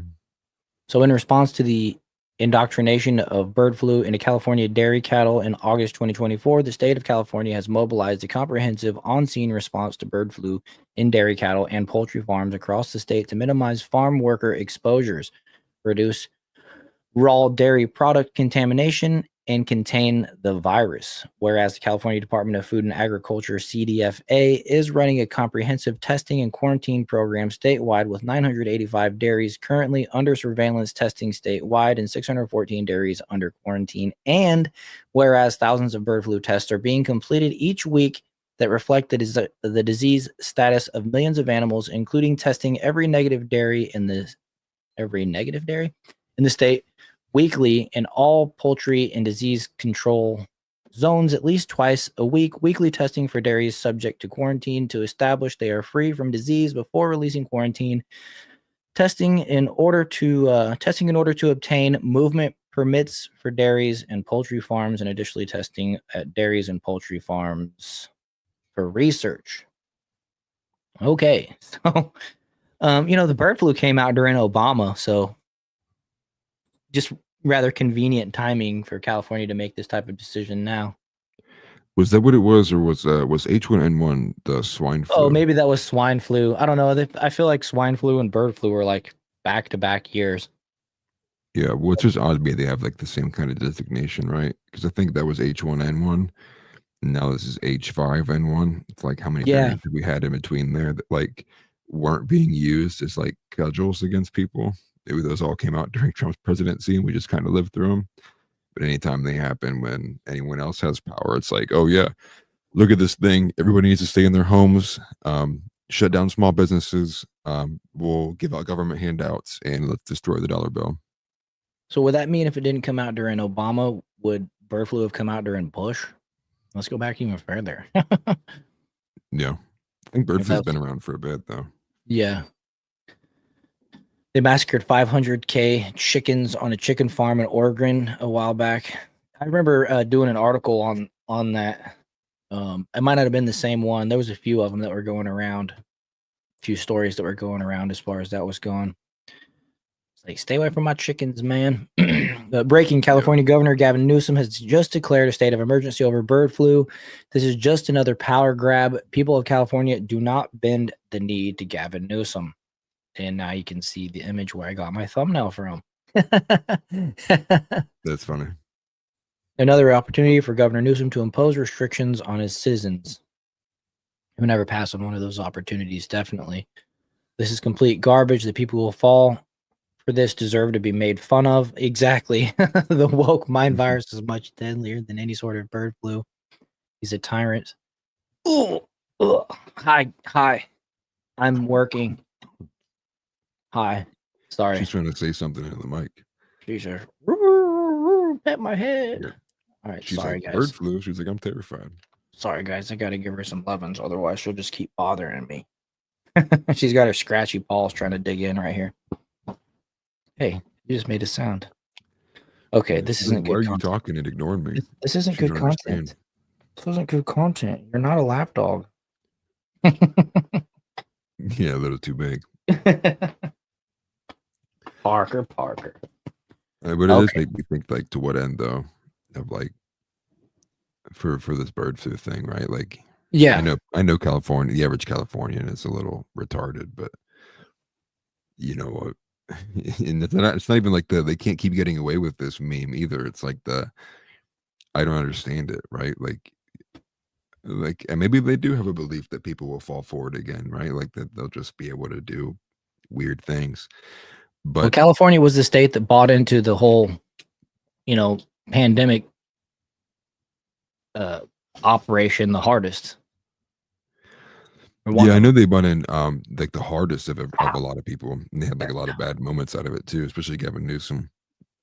But I don't think anyone's really feeling like it's serious enough that like because when COVID first happened, I think everybody, the way it was like kind of being talked about and reported, everybody was like, oh, whoa, like that seems kind of dangerous, right? Like what's going on? And then you kind Yeah. of saw like state after state be like, yeah, we're implementing like lockdowns, like 15 days, like Yeah, this is that's gonna what be massive. And everybody was kind of like, okay, because the way it was just being reported, everybody was like, that seems kind of terrifying. Yeah, we'll wait 2 weeks, we'll shut it down. We've never done this before. And then that never stayed, right? It was like it's been 384 days since the 15 days, right? And it just ended up being like this continual thing, even after we had all the information that came out afterwards. Yeah. To your point, that whole 15 days to slow the spread, I don't think anybody questioned it. You know what I mean? I think everybody was so at least on edge that they were and undecided and kind of in a wait and see where it's like rather safe than sorry, But Right. after that, that's whenever things started to unravel. I see TNT said my Doberman is a lap dog. Yeah, she actually will sit on my lap in the chair when I'm sitting down to watch TV. And that's probably what she's saying. She's like, quit working. You've been in here doing stuff all day. And mom's not here to entertain me. Yeah, dance, human, dance. Yeah. Now Daisy's under me wanting petting. So they're all in here. Mom's not here, so they're like, entertain me. All right, sorry guys. No, you're So good. this is Wisconsin confirms its first human case of H5N1 bird flu tied to poultry. And we've been hearing these, like, it's so weird. Like I keep hearing first case. I guess it's just for these individual states. But I've been hearing these first case scenarios for kind of a little while now, but Yeah, a part of it, you think they kind of play it up a bit to be a little like scary. But I think this is more so like the widespread effect of it. Because I can't remember what was the disease it was like the monkeypox, right? But it was like turns out it was like really only affecting California, and it was like highly yeah, transmissible because of homosexual activities, not because of like really much anything else, even though it was in the water supply in different parts. yeah, But I think if Wisconsin's get it, then you have California obviously having it, and then say like Florida comes out and they're like, hey, actually we have bird flu there. Then I think you'll start to see like people take it a bit more serious because it'll be right. widespread. But again, I don't know anything about it at all. And so hopefully it doesn't once again cause that like, well, just to be safe. And then we all fall back into that same pattern. I have a bit more faith in like Florida though, for like doing things, especially how they handle things as well. North Dakota, Yeah. and a few other states did pretty well, regarding their kind of state breakdowns on it. But I I'll do take remember it was kind of like, state after state was going and doing lockdowns. And then it finally came to Ohio. Cause I think there were like a few states that had already went into lockdowns. And I think people in Ohio at that time were all kind of watching the news, waiting. Cause it was like, we're probably going to get shut down too. It's like just a matter of time. And I remember even being at work one day when it happened. That was back when I was being a bartender. And it was like an hour before we closed, we got the announcement that they were like, yeah, Bill Fallon, like we're shutting the stuff down here in the city. Make sure that you vacate, close the shops up now. Don't take any new customers. And then it was like that feeling of like, oh, this is real then. Like, okay, we're doing this. right. And I don't even know what is getting sick from bird flu? I'm trying to read through this. It doesn't like tell you what even symptoms caused by. Is it fatal? Let's see here. Virus has continued to circulate in both wild and domestic birds in North America since December 2021. H5N1 viruses are highly contagious and often fatal to domestic poultry, caused by influenza type A virus. The disease varies in severity depending on the strain. But what's the effect on humans? No idea. It says it can be spread. I'm assuming it's the bird flu is the disease. That's the variant that gets to the human being. But maybe they choose birds as like the one to hype up because obviously birds are like literally everywhere. They poop everywhere. Right, they and just it's like kind of fly. like hard to avoid. Yeah. They just need to stay out of my backyard. Yeah. Instead of shooting drones down, we're shooting any bird that comes in 6 yards. Stay away from. I got a dog. This dog underneath me, my beagle. She runs all the birds off. She protects the chickens, but she runs any of the flying birds off. That's good. She's already trained. She's Yeah. bird flu resistant. Yep, exactly. See, JB said, "Oh shit, the chicken market is going to crash. Bird flu." Okay, that'll fix the oversupply. Yeah, that's why I just actually before we got on, I had a bunch of eggs with some ham in them. Little raptors, yeah, they are. Watching chickens run is one of my favorite things to do. I'll open the back window of the house and I'll throw chicken scratch out the window, and wherever they are in the backyard, it's like an acre and a half or so back there probably. They just flock to you and they run. It's funny when they run, their head stays still, but when they walk, their head goes like this or whatever. And so when they run, it's like They got that built-in what's that called? Like they got the I can't think of the word for it, but like the way their kind of body is. I think somebody they held a chicken once and they're like moving it like in midair, and their head would like sit in the same spot, and it was their body that was moving and like not their head. Yeah. Because they got some kind of like mechanism to keep them like very stable. That's pretty cool. Yeah, they're fun to watch run. In humans, bird flu may cause illness similar to influenza, the flu with fever, cough, sore throat, runny nose, and muscle aches. Less commonly, humans may have diarrhea and vomiting. Okay, and more rarely, seizures. Thank you, House Leotardo. Yep. Appreciate that. So basically the flu. Yeah. I know, right? Under like the flu. Conveniently, the same thing like last time, where one went away as the other one came up, and then Right, which makes flu came anybody back. who's like who starts coughing 2 days after they saw a bird in the park, they're like, "Oh no, like I got the bird. I caught the bird, man." And it's it does that same thing where it's like when during COVID, people were like, "I don't know if I'm just sick or if I have COVID." And then you got to go spend, 2 hours parked in your car in a drive-through line to get tested by the government to know if you're able to go to work or not. It's like they're probably going to roll some of this stuff back out. Yeah, I don't know. I think everybody got them, but they handed out those free like in-home tests. The government, I think they just mailed them to everybody. And I've had COVID twice.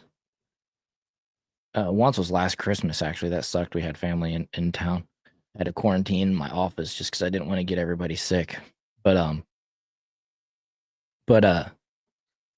COVID kicks my butt. I haven't been sick like that like in decades since I was a kid. The first time I caught COVID, it was like 2 weeks. Well, yeah, that's But the thing is, I guess I can't really confirm that it was COVID because that my point was I didn't take any kind of test to prove what it was or wasn't. I was sick. Like, what am I gonna do? Yeah, I know my parents ended up, I believe they both like, they lost their like sense of taste. I did have They, a weird sense of taste thing going on and smell and burning real bad in my sinuses. I guess snorted freaking straight chlorine water or something. Same with them. said like a bunch of different things now smell like straight sulfur. A bunch of different like weird kind of like phenomenons there. I can't remember specifically what foods it is now that they said, because it's been a minute since we even talked about it. I But think like it's specifically, it's like their taste is just like, it's not even just like bad and gone. It's not like it's modified. Like certain foods they were eating beforehand, it's like now they taste like something different. Like it's just like messed them up. dang. Yeah, for me, like it made onions smell really weird. Trying to think of what other things. Oh, one of my favorite things to eat, it made it taste weird and I didn't like it. I always get pork carnitas when I go to the Mexican restaurant where they put onions and cilantro over the top. And it made it taste so weird, I just didn't want to eat it anymore. Thankfully, when it went away, it started tasting good again. But it took like 10 months for my senses to come back. It was yeah, that was a bummer. I see TNT, you paid $7 for a dozen jumbo eggs yesterday. Dang, I sell my dozens for $5. I have a few people that come by and we barter. One of my neighbors, a few blocks away, he has beehives, and I used to trade him eggs for honey, but then he wanted chickens himself, so I built him a whole chicken run and stuff like that. And that's awesome. Yeah, but he gets that good local honey. Oh, I do see Tix Bomber. That's the word I was thinking of. The gyroscope. Birds have a gyroscopic axis in their brain. I mean, they pretty much have a biological gyroscope in the brain. Yeah. And I think it is like most birds, probably only a few that don't have it. But I've seen so many of those things where, like, they'll pick up a bird and they'll move it around. Like they'll even like hold it upside down and the bird's head like is completely still, but it's like their body that contorts. That way, like they don't lose their sense of like grounding. Obviously, it's like to help with like flight and stuff as well too. Dang. I remember 69 cents a dozen not long ago. Yeah, that's wild. Here, I got to show you what my eggs look like. They're cool. Hang on, I'll be right back. Yeah, well, he's getting that. What's crazy, TNT, is I saw it was an older Outdoor Boys video. It's probably like 3 or 4 years old. And he was doing the, you can find it still on YouTube. It's called like the $25 Walmart challenge. And it's where he went to like Walmart to see if he could buy everything he needed to survive and go out camping in like $25. And it's like he grabs 69-cent eggs, he grabs like 89-cent pack of hot dogs, and like another 89-cent pack of hot dog buns, and like right there with his food is like less than $3. He bought like a tarp for like $2. Like all the prices you can see that he's showing you while he's at Walmart, it's just like, it's crazy because obviously everything has shot up since then. Okay, so you got to check these out. Can you see that? Can you tell how blue it is? Yeah. Let's see what else I got. You got these black copper Moran eggs. They used to have really dark, like brown spots on them. This one's dirty. I haven't rinsed it off yet. Look, they come out of the same hole they poop from. See, it's got the dark spots. Black copper Moran eggs are actually kind of expensive. If I can find a good one. I haven't seen any eggs like that since my parents had chickens. Look at that. It's got like that's part of the shell. That one wouldn't make it into it wouldn't make it into the grocery store, but pretty cool. I love these blue ones. They got some green ones too. I can't find Yeah, them. they're not like all blue, right? They're like, they have like blue like spots on them almost. Well, mine are all blue. I don't have any green ones in here though. Aren't it? Because you got a bunch of different breeds of chickens too, right? Yeah. Yeah, I got like 15 different breeds, but see these little tan ones. I don't have any of them that lay white eggs. Ironically. But yeah. Yeah, the whites like I saw a thing not too long ago about like the factory eggs and the white ones. They like it's a Fetterman egg. It's got that thing on its neck. No, it was like they with the cleaning process or something like that, it's they'll spray the white on, right? And so like a lot of times I can't remember if it's like if they don't even get cleaned, like they consider that the cleaning process and they spray that white on. And so it like because eggshells aren't like obviously like completely hard. It's like they have like there's holes in eggshells, right? Like tiny bits. But when they spray that kind of the white shelling on, it'll kind of like push in like the feces and other stuff left on the egg in further inside the shell. And that like kind of secretes into the egg itself. And like actually like the white eggs you buy from the store are some of like the worst ones that you can eat. That's crazy. Well, it's funny. We went down to stay at like an Airbnb at the beach when my mom was in town a few years ago, and we forgot to bring some eggs with us. And then she wanted eggs for breakfast, so we went to the store and bought some. And it was like the consistency from the store bought eggs. They were like so light and airy, versus like these eggs, they're like heavy, they're dense. Yeah, there's definitely a way different consistency. But if you don't, it's funny. I leave them like this. You might say, "Oh, that's gross. They're not like washed off." But when you wash them off, you shorten their shelf life. And so if I just take those and I leave them on the countertop, I can leave them on the countertop for months and they'll stay fine. It's really weird. But if I apply heat, they'll hatch within 30 days. That's wild. It's an interesting thing, man. But yeah, they're all fertilized, but that doesn't matter to me. It's just eat them before they start developing, and you don't know the difference. Yeah, they're getting eat one way or another, right? Yeah, I see. They're talking about duck eggs and some other kind of eggs. I heard all eggs are all pretty much taste the same, as far as taste goes. Like even an ostrich egg, but I've never actually had duck eggs or anything other than chicken eggs, to tell you the truth. It's been a minute. I believe I've had duck eggs before. At like I think it was like either a Korean or like a Chinese restaurant. I had them some time ago when I was in college, and I really I couldn't tell much of a difference either. Tasted the same to me. Yeah, I considered getting some ducks or maybe some guinea hens or whatever. But the guineas are really loud. They're just constantly loud, from what I understand. And then the ducks are super messy. They're just constantly making the water. You gotta like replace their water like even more often than daily. And so makes sense though. So I was just like, yeah, I'll opt out of that. But yeah, just wash before you cook them. And exactly. And then I like crack an egg over like a petri dish or something, and then once it's like I know it's good, then I'll dump that one in with the other ones before I mix them up or whatever. I don't just keep going to the same one, just in case there is I don't know, a little nasty thing in there or something like that. You never know, I guess. One time, I don't know how this happened, but I had a rotten egg, and I thought it was just one that was laid like the night before, but it must have been like kicked around in the coop for a while, and then they like eventually just pulled it into the nest box with them.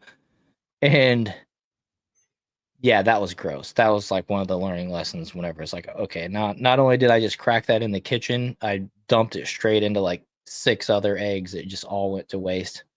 So yeah, it was it was one of those things. Guinea fowl are a great alert system. Yeah, being super loud too. But that also makes it probably just like annoying after a while. Or maybe you just get used to it too, right? You just like the sound becomes like in the back of your head. You just like you're so used to hearing the same kind of sound over and over again.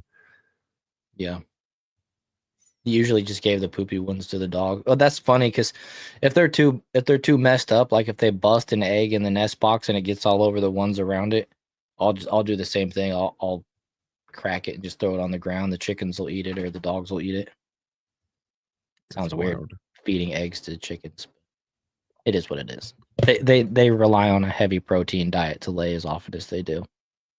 But my dogs love them. They love the raw eggs.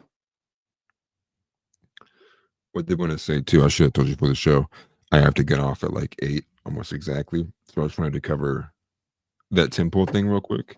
Yeah, there's let's do more in the outline, so like keep going. Feel free to just keep rolling without me. Yeah, my voice is kind of shot, so I'll probably just wrap up whenever you got to roll too. But yeah, let's cover this Tim Pool thing, and then we'll finish up. Let's see here. I wasn't aware until I was like 30 minutes into the show that I had to be gone, so I apologize, everyone. No, you're good. We need to start trying to cut it off at 8 o'clock more often, anyways. That was kind of why we increased the days per week, so we didn't have to go as long, and then we just kind of kept going long and added more days. I actually have more work to do. I got to finish up a thumbnail and post another video still, which that's all I got to do is finish the thumbnail and it's ready to go. So guys, be on the lookout for that here in a little bit when we're finished. But I recently learned that cows make proteins via the bacteria in stomachs. The dead bacteria. Yeah, they got like 2 stomachs, don't they? Cows. But yeah, there's like 8. There's like something crazy like that. Yes, something weird. But Tim Pool addresses rumors of the Daily Mail acquiring TimCast with a muddled garden analogy, avoiding any direct denial of the buyout speculation. Okay. Is there a post that goes with that? Yeah. He posted this like troll post, and he like alluded to, funny enough, we just had that conversation about eggs and chickens, but that's what he like alludes to it. And this is what his like official like statement is in response to like what the what's been going on. And one thing I wanted to connect it to, which is like Brett Cooper being like out, obviously, and like not re-upping on her contract too, also maybe speaks to the fact of like, because they were wanting to work on purchasing Tim, maybe the reason why they were a lot more willing to like have the disagreement with Brett and like let her go and have more money, you know, operating room to bring on Tim. But I think and then there's reports even later on here too that I guess this has been a thing that's been long in development, and it obviously explains like why they're so close in relation. They have such a good relationship between them and like all the Daily Wire hosts too. And I think a lot of the guys who were there at the DW are pretty solid. Like, you know, Michael Knowles, Matt Walsh. Yeah. So it says, my official statement in response to the rumors. Many people have been spreading rumors pertaining to the future of TimCast and our operation in West Virginia. It's an interesting question, and it really gets to the heart of how independent media operates and what we need to do in the future. When you're building something like TimCast IRL, it's not just about saying we're independent and leaving it at that. It's about creating an ecosystem that thrives on authenticity and trust. You want to grow, sure, but you also have to be careful about how you grow. It's about making decisions that add value without compromising the integrity of what you've built. I like to think of it as tending to a garden. You start with somewhat small plant seeds that complement each other and watch it grow into something self-sustaining, but you also have to be mindful of what you're introducing. Some things can thrive together while others can disrupt the balance. You wouldn't plant something invasive that could choke out the rest of your garden, and you definitely wouldn't ignore pests that could cause long-term damage. It's all about nurturing what works while keeping an eye on what doesn't. And of course, like any other, like any good garden, it needs a bit of diversity to really flourish. You need to add the right elements at the right time to make it more vibrant and productive. For instance, adding chickens to a garden can help fertilize the soil and control pests. It's a natural way to make everything work better together. That's something we're excited about with Chicken City. Expanding that operation is going to be a big step forward in integrating everything we've been working on into a more cohesive system. So yes, we will add a garden to Chicken City, and we're bringing in new chickens to make it even better. Thank you. So that's him basically admitting that TimCast is a garden and they're bringing in Daily Wire to add some diversity and new chickens. You know, if they want to hire me, I guess, but they want to start having more live shows. And I guess we can, you know, put jar openers under the TimCast Daily Wire for the right money. No, I'm just teasing, but it's an interesting way of breaking all that down. Yeah, I guess the main takeaway from it's like, obviously it's like not a direct denial. And sure, as it becomes public, people will have a better idea of what it is. I know Tex is saying it seems to read more like a partnership versus a buyout. But I guess in lieu of like the contract negotiations with Brett, as well as like the Wayback Machine to Steven Crowder, also like disagreeing. I can't imagine that the Daily Wire would not want to also hold Tim Pool to the same standards. Although Tim Pool himself is a pretty good like self-censor. Yeah. But there's multiple reports of it. And if people remember, that was like what, maybe like a month or 2 months ago now, he had that whole debacle where he was like, this is my last show, guys. It's like, it's over, it's done. And then like, it wasn't his last show, but he fired a lot of people. Including that it was like, Cassandra Fairbanks, who is one of the guest coordinators. And well, she was the guest coordinator for IRL, with Lisa Elizabeth being the coordinator for the culture war. But Lisa ended up taking over the position for both. And a lot of people who got kicked out or were eliminated in that span all seemed to follow the same kind of like, they weren't on board with a lot of what the Daily Wire was selling. And so there's a lot of things that kind of track here, or maybe this is, again. I know he fired Hannah Claire too. Yeah, Hannah Claire being gone as well. And think she got picked up by the quartering, although if I'm not sure if that's like a long-term thing or if it's just like a temporary kind of like contract that they have going on there. Right. But yeah. So who knows if it's like he's selling out the whole operation of the Daily Wire and he'll still run the thing, or if it is closer to like a partnership or he'll be working underneath them or alongside them. But I think somebody made a good point too. TNT saying he wouldn't sell unless it was Joe Rogan kind of money, and I think the same too. That's why I think that maybe that's why it was easier to let Brett Cooper go and not repay her for like a multi-million-dollar contract, and that they showed out like really big money to bring Tim Pool in their wheelhouse. Interesting. I wonder if he just like sold his Culture War show to him or something like that, his Friday live show, the morning one. Just curious. I mean, what the details might be. I did see last night in a TimCast or whatever episode. I can't remember if it was live or not. But he did say that I think starting, I can't remember the date. Starting maybe this week, this Friday, they're done doing live shows for the rest of the year, and that would be an interesting little break that he could be taking before starting up this new venture. You know what I mean? Kind of just detach for a couple weeks and then go full bore in this new adventure that he's that's being floated out here. I don't know. It opens an opportunity for shows like ours to maybe reach a new audience, people that are still looking for something to watch in that time slot. So I think we're gonna have to do some clickbaity type titles that's like TimCast replacement over the next couple weeks when we go live to try to people that are searching for it will come up in their algorithm, something like that. I don't know. No, exactly. So don't hold it against us if you guys see it in the title. We're just trying to reach new people, fill a void that take advantage of an opportunity, essentially. But this one says Breaking Tim Pool is reportedly selling his entire TimCast operation to the Daily Wire. I find that hard to believe, but anything is possible. But Pool allegedly has already had the Daily Wire and a silent minority partner in TimCast for several months. I know they did some things where they were like, I think they made a song together or something like that, and then they were like both buying billboard ads in Times Square together. They ran some stuff. Like they've had some type of like cooperation between them as separate entities, but I guess we'll just have to wait and see how far this actually goes. But yeah. Well, the added information here in this one that goes a step further than what was in that first one was they're currently doing, in that second paragraph, they're doing like employee, what's the word? Not like trials, but like seeing like who wants to stay and who wants to go. One source told, Media Right News. Yeah.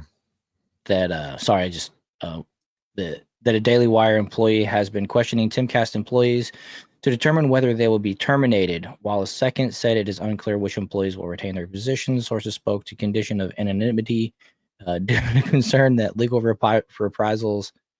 It is also understood Pool is moving to Nashville and will employ retained.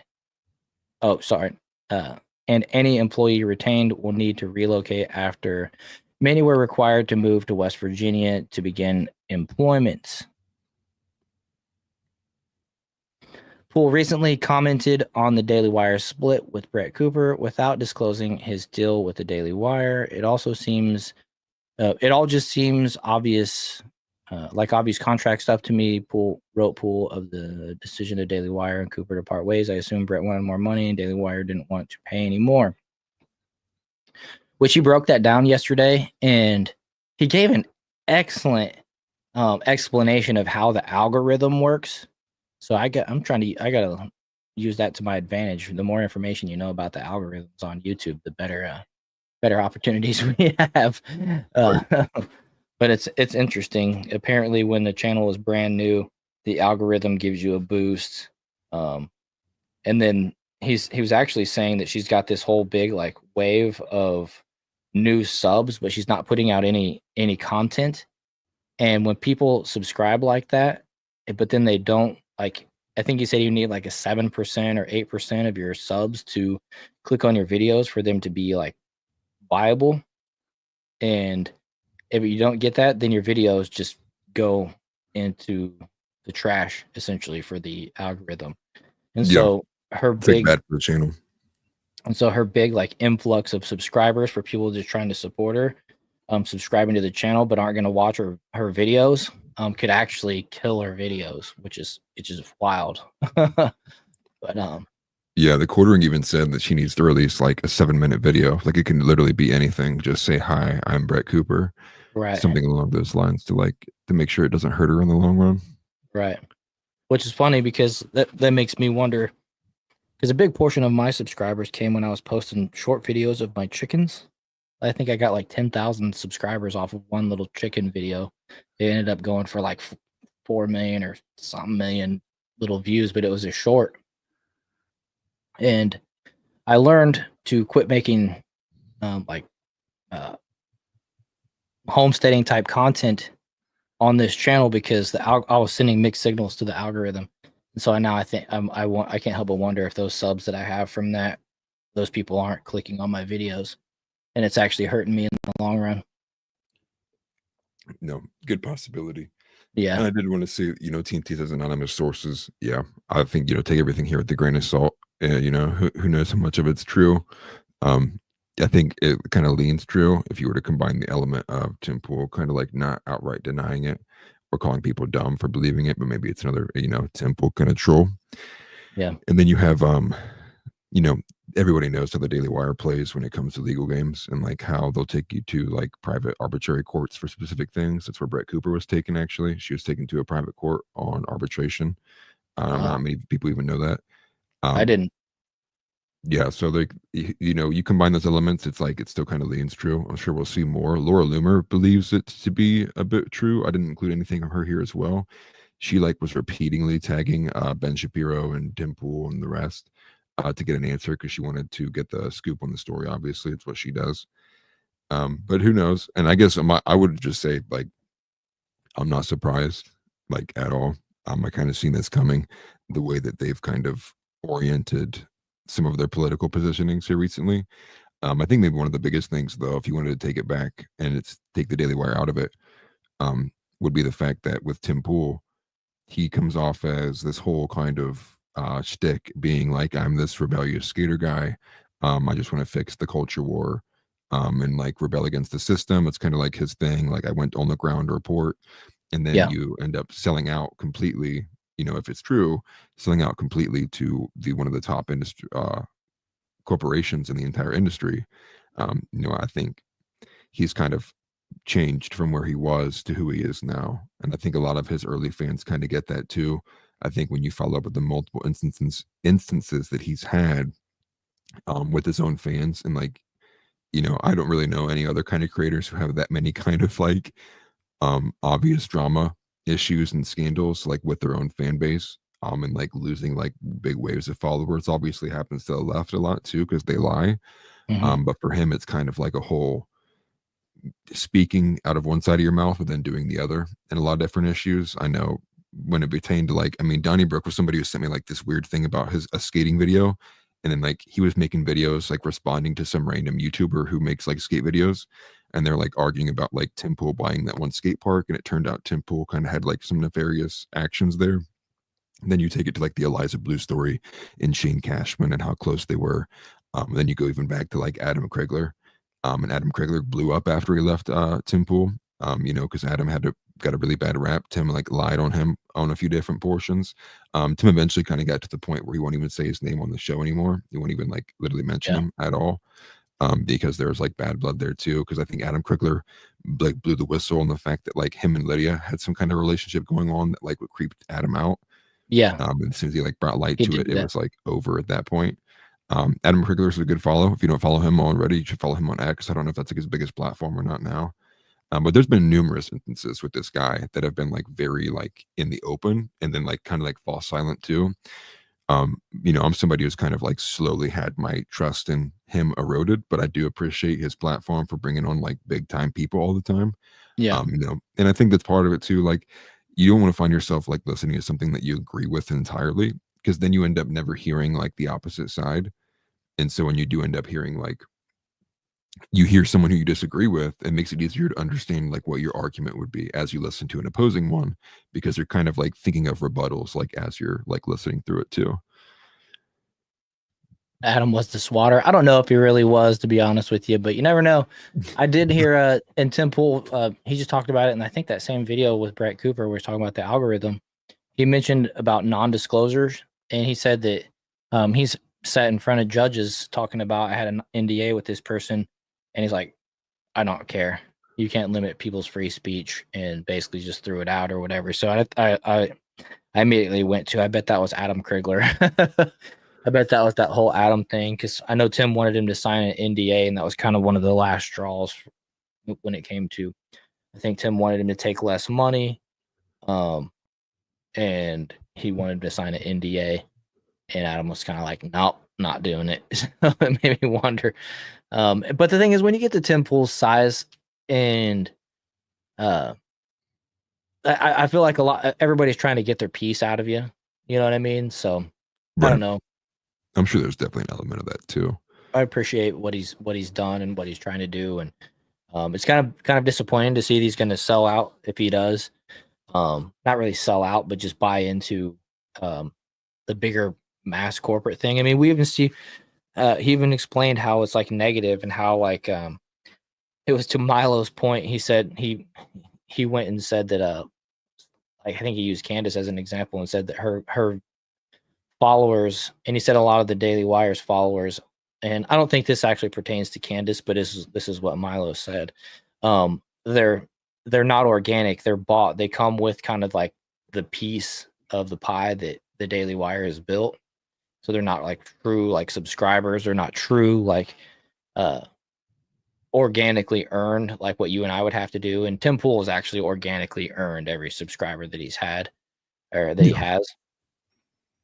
And so that's why I see a little bit of a disappointment. And yeah, he might get a boost, but I feel like the crossover is probably 90% of the people that are subscribed to Daily Wire are probably subscribed to Tim Pool already in one way or the other. So I don't know if there's a whole lot of benefit that's going to happen for either of them as far as that goes. But I don't know. I guess we'll just have to wait and see. I wish them the best.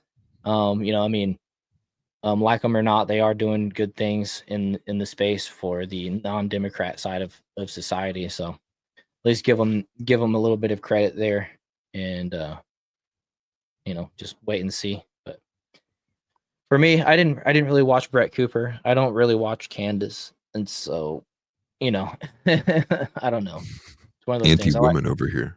I like Matt Walsh. Yeah, no, that's not even the case. I was actually a bigger Candace fan before she signed on with Daily Wire. But I don't know. Yeah, I mean, looking at her particularly, I think that she now has a bigger, more algorithmically dominant channel than like Ben Shapiro. I think I saw somebody post like her last like 10 episodes that she's done, which I think, and to be fair, I don't think she does like daily stuff like Ben Shapiro does. But Ben floats around like 100, 200,000 views. Some of them obviously get more, but Candace is like close to 1 million, like on like a lot of things that she does. And so I think, in fact, I would agree with like Ian Carroll. I think that the Candace situation blew Candace's platform up, and now she's kind of like the beneficiary of that. for better or worse. I think Yeah. that kind of like even helped her, because I think she's at like she's over 2 million subs on YouTube. I don't know if she's at 3 million or not. Somebody Dang. probably knows. But I knew yeah, she it's was like, so over a she's million. doing I didn't even fine. know she was at the 2 million mark. So, but I believe it. Yeah, I forget what her show's called. It's like I think it's just called Candace now. Yeah, I think so. I watch them sometimes. Sometimes she sucks me in with a intriguing title, but I don't watch them that often. Yeah, but time will tell. We'll I know know, more and this I know week, you I'm got to sure. roll here. We're at 8:15, so I guess we'll just go ahead and wrap it up with that one, rather than jumping into anything else. But we'll just have to wait and see with this Tim Pool thing. If hopefully we can maybe capitalize and reach some more people with our show over the next couple of weeks as he goes away for the holidays and then maybe makes this type of transition. I don't know what's going to happen. So yeah. TNT said I don't watch her anymore, or Daily Wire. I didn't like all that being public. Yeah, that's the same thing with me. I didn't like how I don't know. I just didn't. It didn't feel good, to say the least. Especially when Steven Crowder got involved and kind of exposed some of the underlying contract negotiation tactics, the whole wage slaves thing that Jeremy Boring said, and I don't know. I don't find it be as genuine as they might want to project it to be. Yeah. Well, I think a lot of it was helpful with like the formation of like the new right, as people are calling it, or like whatever other name people want to give it. Yeah, With like Candace Owens, people don't like him, but like, Andrew Tate, and I don't think he's a good role model or anything, but a lot of voices like in that space now are like amplified now. Like Elijah Right. Schaefer, Orrin McIntyre, Andrew Torba, obviously owner and creator of Gab and Gab AI. There's a few others I'm probably not thinking of right now too, but those people have kind of like really kind of shot up, especially on X too, because it's like the freest place you can go to put your content and stuff out. Yeah. Yeah, and then I was gonna say, and Temple made a good point about the Brett Cooper thing. It's not like she's going away. She's got her own channel now on YouTube, and her producer is gonna fill in, is taking over her spot. So like her show on Daily Wire doesn't end, so it literally just adds a new voice to the space. That's something I guess I can agree with. Like I said, I haven't been really a viewer. Maybe I will in the future, but I don't know. She does have an audience that does watch her, so just is what it is, I guess. And the more people that we have on this side of things, the better we are going to be as a society. As long as we can keep the infighting to where it's tolerable. The Daily Wire has done some good things. They've done some bad things, and it's just one of those things. Like I said, just have to wait and see. But I can tell you it's Right. better than watching like David Pac-Man or Destiny or Jank Uger all the time. Yeah. Definitely Chink, dude. Yeah. Can't stand watching that guy. For real. But I see Grafted. Yeah. I can't pronounce that. I don't know what to say. How your last name goes, your second name there. But what's up, dude? Appreciate you being here. Grafted. I'm just gonna call you Grafted. Yeah. Okay. Cool. That's funny. I'll put you on screen so everybody on X can see who I'm talking about. But yeah, man, that's cool seeing you there. Anyways, we're just about to wrap it up. You can find me on X. I'm at Worrell. So make sure you give me a follow. I will follow back. You can follow Atlas here at Atlas_thugged_. And I assume he'll follow you back too as well. Yeah. As long as you don't have a bunch of just nonsense on your account, you know what I mean? You're not selling Bitcoin or other unruly things. We'll give you a follow back. Make sure you retweet this or repost it. Like the video, all that type of stuff, so it can reach a bigger audience. I'm America First TV over on YouTube. Let me oh, you were just looking for, sorry, he said he was just looking for people discussing the omnibus today. Yeah, we got into it for the first about hour plus. Just kind of went through some opinions from Thomas Massey and stuff like that. Apparently, it's all kind of dead in the water now, so that's good. But anyways, same thing goes if you're over on YouTube. Make sure you're subscribed and all that type of stuff. And Grafted, hopefully we'll see you again. Come back and visit us and catch a bigger portion of the show. We usually start at 6 p.m. on Mondays, Wednesdays, and Saturdays. That's Eastern time, 6 p.m. Eastern time. And we're going to maintain that schedule. I won't be here on Monday. I do have family stuff, but I think Atlas is going to run the show without me. And then the Christmas show, we might actually have a Christmas show. It just kind of depends on how the day goes, but we might just both be sitting around doing nothing and say, hey, let's jump on. So, and if we do that, we'll try to have it'd be a more lighthearted, just having fun type of thing. So we might not even go for 2 hours, but you want to have anything else you want to say before we go out? No, that's pretty much covers it. Join us in the Discord. Description or links should be in the description. If they don't work, just reach out to one of us. You can probably just message us on X. We'll give you the link. Yeah. And appreciate everybody for being here. And Christ is King. Christ is King. If we don't see you before Christmas, have a Merry Christmas. Yep. Take care, everybody.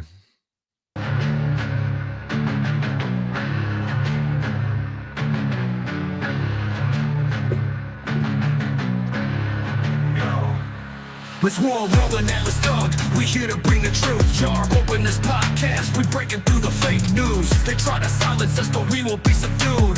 We're bearded alpha males here to save the youth. Spitting fire on the mic with the bass Christian takes. Exposing the lies, keeping the demons at bay. We ain't afraid to speak up. We won't be swayed. Jar open this podcast where the truth is laid. Jar openers, cracking open the lies.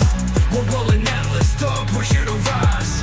Bearded alpha males saving the youth from the godless demons, spreading the truth. We ain't playing games, we're on a mission to awaken the masses with our intuition.